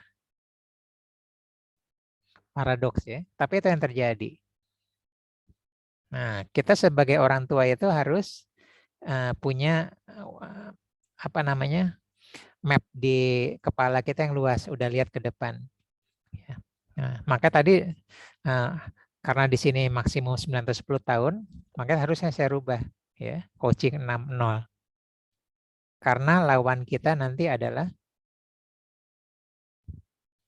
kecerdasan buatan bisa mengkreasi, tidak ada algoritmanya. Ya. Algoritma itu udah ada polanya ya. Udah ada polanya. Dulu zamannya saya baru membuat program komputer, tidak bisa membedakan sapi kaki 4 dengan meja kaki 4, nggak bisa. Gitu ya. Karena inputnya kurang banyak. Begitu ada meja, mejanya berbeda, udah nggak bisa. Meja kaki 3 udah nggak bisa bilang itu meja, tapi dengan artificial itu bisa. Seperti ini ya. Gitu. Jadi itu kecerdasan buatan itu nanti dia akan sekarang pun kita sudah terancam dengan big data. Ya, udah big data. Banyak pekerjaan kita nanti sudah saya tidak mau mengatakan suatu tahu sendiri ya, ada beberapa pekerjaan yang hilang ya. Ya, ada sudah sejak kala. Ada yang menanjak, ada yang nanti akan ada. Gitu loh. Tapi kalau sekarang saya bilang ya, nanti 2025 ke atas yang jadi tambang emas adalah data. Ya, kalau kita ngomong ngomong science ya, ngomong IPA. Nah, bukan minyak, bukan apa-apa, tapi data. Data itu diperjualbelikan ya, big data dengan data science. Nah, yang sosial humanoria ya, personal itu nggak bisa digantikan oleh komputer ya, kayak coaching gitu loh, seperti itu nggak bisa ya. Tapi kalau consulting bisa digantikan ya. Tes IQ tes minat bakat atau tes potensi ya, itu beberapa bimbel itu udah program komputer ya, isi kelihatan. Nah, dia potensi seperti apa atau dia IQ-nya di mana. Nah, itu artinya pertanyaan sudah ada. Tapi kalau coaching itu tidak ada polanya. Ngegali setiap orang berbeda atau apa gitu. Nah, itu saya nggak tahu apakah nanti yang tidak berpola itu algoritma itu akan bisa menggantikan. Tantangan juga kan ada di zamannya 6.0. Nah, orang tua tuh harus bisa ngelihat ke sana ya. Ada berapa pekerjaan yang hilang. Ya. ATM aja udah bisa store tarik, artinya teller itu udah hilang 99% mungkin. Gitu ya. Parkir semua udah e-money dan sebagainya. Dulu tahun 90-an kalau saya order barang, saya bukti store store ke tabungan ke rekeningnya, saya fax ya. Penjualnya itu nerima faxnya, terus setiap 3 hari dia lihat catatan banknya ya, dia lihat oh ada tanggal sekian saya transfer, hari keempatnya baru dia kirim barang ke saya. Nah, sekarang enggak, sudah diganti virtual account. Cuman contoh aja ya. Nah, jadi kita sebagai orang tua harus bisa ngelihat ke depan. Nah, potensi anak kita ke depannya seperti apa. Nah, bukan untuk ditakutkan, buat dikhawatirkan, tapi kita siap. Percaya bahwa anak kita punya potensi dan punya kemampuan untuk menyelesaikan masalahnya. Tapi hebatnya lagi, kita harus bisa menemukan uniqueness dari anak kita. Sehingga dia bisa berbeda dari yang lain. Gitu lah. Ya betul, nggak boleh menurun. Begitu kita mengarahkan namanya mentoring. Ya, begitu mengarahkan. Ya. Kita pakai teknik jalan belakang. Ya, ya. Misalnya menurut kita ABC ya, menurut kita tuh C, gitu ya. Pengalaman kita C. Ya, jadi dokter deh. Ya, jadi dokter kalau udah ada apa sih SK atau apa udah pasti dapat pekerjaan misalnya seperti itu ya. Saya lupa, pokoknya ini perkataan dokter nih, gitu ya. Anaknya begitu bisnis dia bingung, khawatir. Nah itu kan dari persepsinya dia, gitu kan ya. Nah, tapi dengan coaching itu, ya kita menggali dia wawasan dia, kreativitas dia A, B atau C. Ya, A itu plus minusnya kenapa, B itu apa-apa gitu ya. dan akhirnya nanti dia memutuskan gitu lah. Atau kita kasih apa namanya, kasih kesempatan, boleh sih kalau mau kasih saya apa namanya, bertanya ke papa, ya papa hanya ngasih tahu yang apa namanya yang papa tahu, boleh pakai kalimat seperti itu gitu lah. Jadi seperti itu. Jadi mentoring itu posisinya setelah coaching. Ya, sebenarnya coaching ini posisinya setelah konseling, tapi kita skip ya konseling. Kita anggap anak kita tidak bermasalah, ya nggak punya masalah inner child, ya nggak pernah masalah baby's blues ya waktu orang tuanya depresi lagi hamil, sehingga terbawa ya jadi tipe plekmatis dan sebagainya gitu ya, nggak. Nah, kita masih itu loh, ada udah di ini. Jadi ternyata dulu pernah ada, saya kan komite di SMA 8 ya, ketua komite itu apa namanya, dia petinggi DBI, istrinya penyakit dalam, subnya 2, anaknya juga dokter, baru kemarin lulusnya dokter penuh. Dia nanya gitu loh, saya cari mentor, siapa yang bisa mentorin kamu untuk ngambil penyakit dalam? Oh ada kakek saya ya. Ini saya, oh ternyata ada 3 orang, oh, kamu aman gitu loh. Itu jadi perlu mentor karena emang yang mengarahkan dia ke penyakit dalam. Nah, jadi memang dari minatnya, dari potensi, dari apa-apa, sekali yang ikigai itu dia punya kemampuan apa, nah mentornya, kebetulan mentornya dari keluarga terdekat, mudah gitu ya. Jadi kita pun kalau kita boleh mentorin anak kita ya setelah potensinya, karena mentor itu kita harus pengalaman ya. Misalnya saya bisnismen ya, saya bisa bermain saham. Nah, kalau emang dia ketertarikan, nah itu saya bisa mentoring tuh dia ya. Kapan ini gini ya. Pokoknya jaga aja sampai nanti begini open buy atau open sell apa-apa. Nah, itu mentoring boleh gitu. Tapi posisinya adalah di 1/4 akhir. Bukan di tengah-tengah. Nah, itu tengah-tengah itu ada coaching gitu loh. Jadi seperti ini ya. Ya, kapan buka, kapan tutup. Silakan ada pertanyaan lain. Nanti kita akan lanjut ke 7 hari lewat WA group.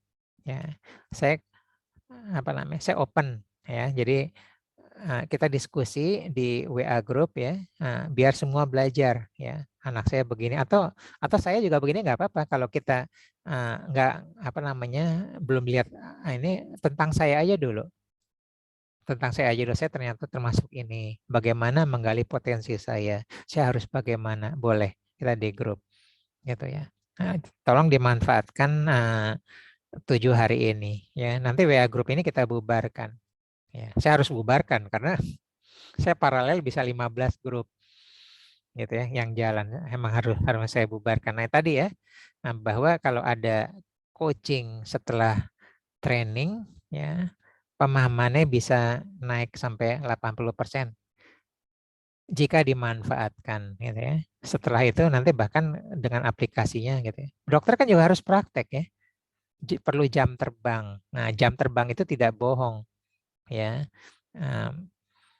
Practice make it perfect gitu. Ya, ada pertanyaan? Closing. Ada yang bisa ngasih kesimpulan kalimat pendek atau hari ini dapatnya apa? Saya pengen dengar aja, dapat feedback.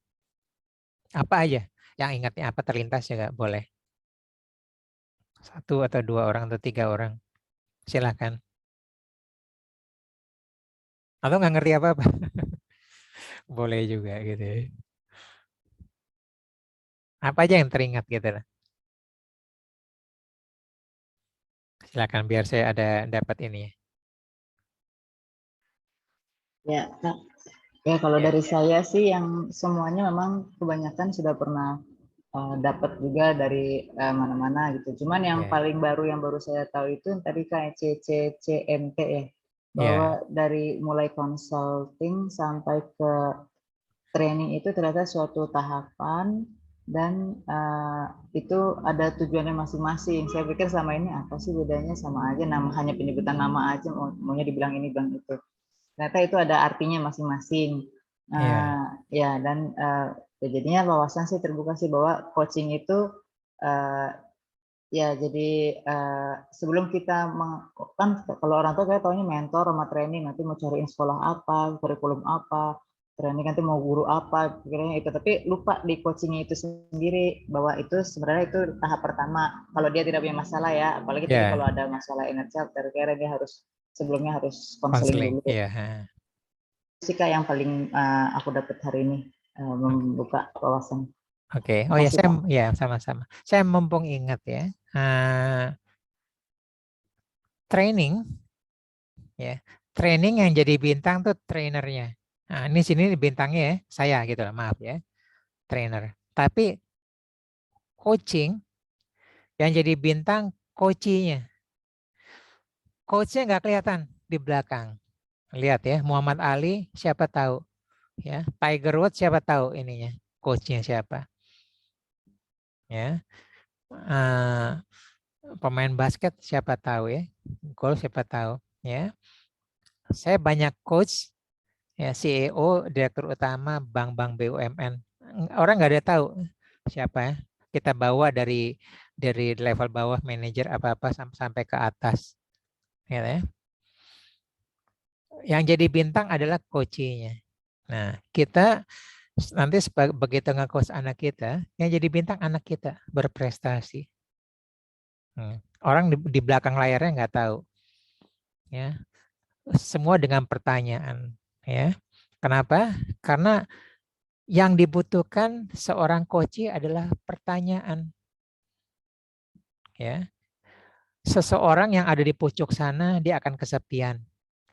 Ya, karena semuanya yes man ya, dengar apa kata dia, tapi nggak ada yang melihat blind spotnya dia. Yang dia butuhkan adalah pertanyaan. Nah, anak kita membutuhkan pertanyaan dari kita, tapi dia nggak sadar bahwa dia butuh pertanyaan, dan kita hadirkan pertanyaan-pertanyaan untuk dia. Gitu ya.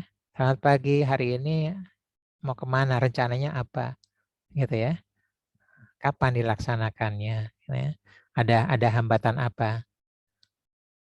Bagaimana cara menyelesaikan hambatan itu? Berapa lama?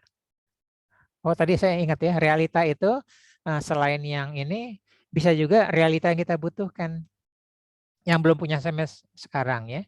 Misalnya anak kita nanti ingin sekolah di Harvard ya. Saya ada dua anak dari SD kelas 5 Al-Izhar ya. Sejak kelas 5 SD dia sudah bilang ke papanya mau ke Harvard. Oh, papanya gila kamu, ngimpi kalau ya gitu lah. Tapi saya bilang enggak, anaknya udah ngomong seperti itu. Gitu. Nah, berarti sumber dayanya apa? Bahasa Inggrisnya ya, finansialnya apa-apa. Nah, itu tadi tuh di reality yang belum terjadi, belum punya gimana jalan keluarnya supaya nanti opsinya ada. Ya dia sekolah di luar. Banyak sekarang ya, ada beasiswa, ada apa-apa gitu ya. Matematikanya harus bagus. Pembuatan literasinya application letternya seperti apa. Udah belajar itu udah sejak SMP. Karena satu SMA harus sudah siap. Ya, terlambat kalau belajar di kelas 2 SMA siap. Nah, itu tadi realita itu untuk sampai goalnya itu kekurangannya apa gitu. Satu lagi dong komentar. Tadi bagus ya, terima kasih.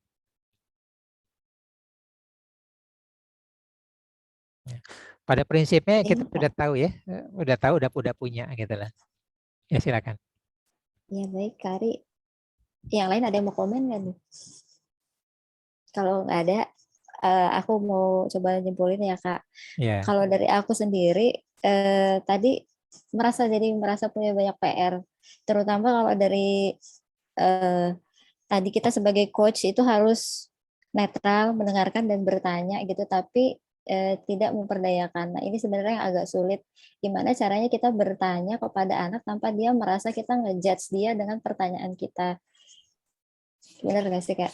Oke, nah itu dilatih. Iya. Jadi sebenarnya Pertanyaan harus belajar itu saya. ya, pertanyaan memberdayakan itu dilatih ya. Itu Iya. gabungannya antara powerful question sama active listening ya. Yes. Nah, terus Yes. kita harus belajar bahasa tubuh dia, mimik Betul. dia, ya gestur tubuh dia suka atau enggak ya. Nah, begitu dia nggak suka, oh ini tipe pertanyaan memperdayakan. Apa yang salah sama saya ya? Gitu ya. Nah, Iya. kita ganti kalimatnya. Nah, ya. Kalau belajar coach ya, kita boleh pakai why, when, where, who ya, why ya. Tapi kalau NLP coaching hindari menggunakan kata why. Pegang ini aja ya. Baik, Why baik. diganti what boleh, diganti how boleh. Karena why itu ya menurut neuroscience nggak suka orang ditanya mengapa. Setuju nggak? Iya, setuju banget. Ya, kita ganti dengan apa sebabnya, apa aja sih. Ya. Oke. Oh gagal ya. Nah, kita apa kita ngerubah tempat duduk ya. Terus kita memberikan perhatian dia ya. Apa aja ya sebab-sebabnya ya. Yuk sama-sama kita bantu ya. Papa belum tentu bisa loh, belum tahu apa gitu ya. Gitu. Nah, mengganti dengan apa ya, apa-apa, why itu nggak suka. Why itu menusuk ke otak reptilian. Dia akan fly atau fight. Bapaknya dilawan gitu ya. Hah, apa sih nanya-nanya gitu? Nggak suka. Nah, gitu lah. Nah, kita belajar di situ. Nah, terus kedua, ada kata-kata yang, tapi ini terlalu detail ya. Terlalu detail. Jadi banyak kata-kata di NLP. NLP itu kan Neuro Linguistic Programming. Linguistik itu permainan kata-kata. Ya. Nah, kalau kita nanya ke seorang, ada lagi, kira-kira jawabannya apa?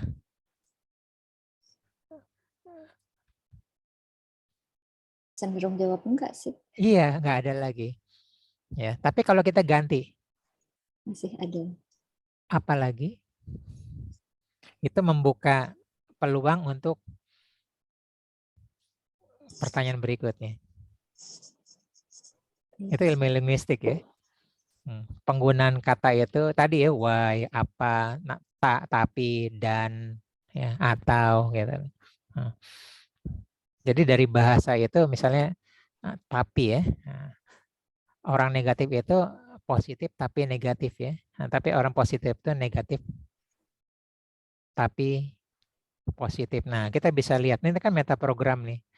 Dari ucapan ini dia tipe orang positif atau orang negatif. Nah, contoh ya. Jadi ini kekuatan linguistik ya, kekuatan linguistik. Dia orangnya bagus ya, ibadahnya bagus ya. Tapi ngomongnya nyakitin. Kira-kira gimana tuh? Dia tipe orang yang mana?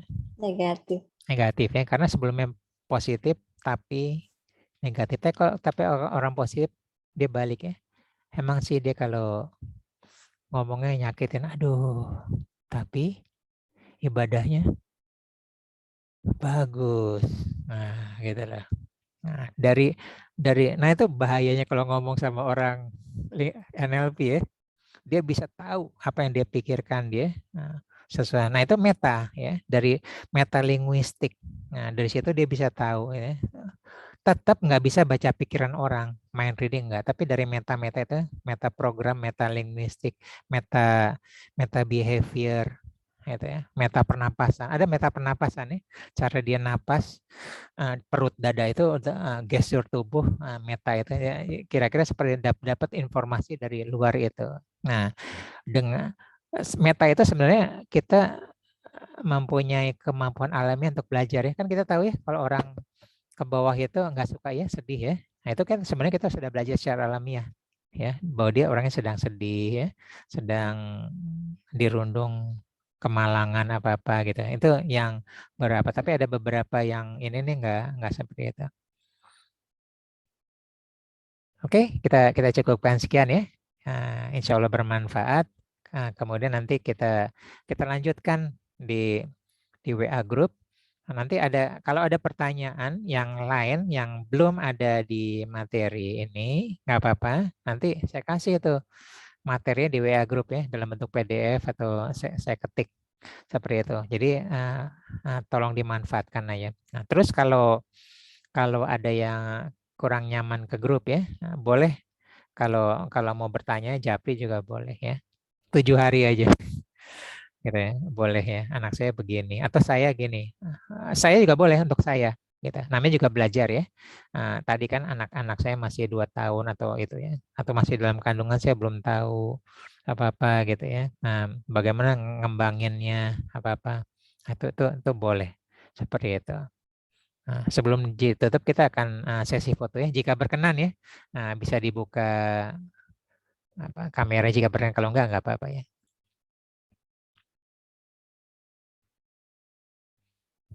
Oke, saya akan melakukan 3 kali syuting ya.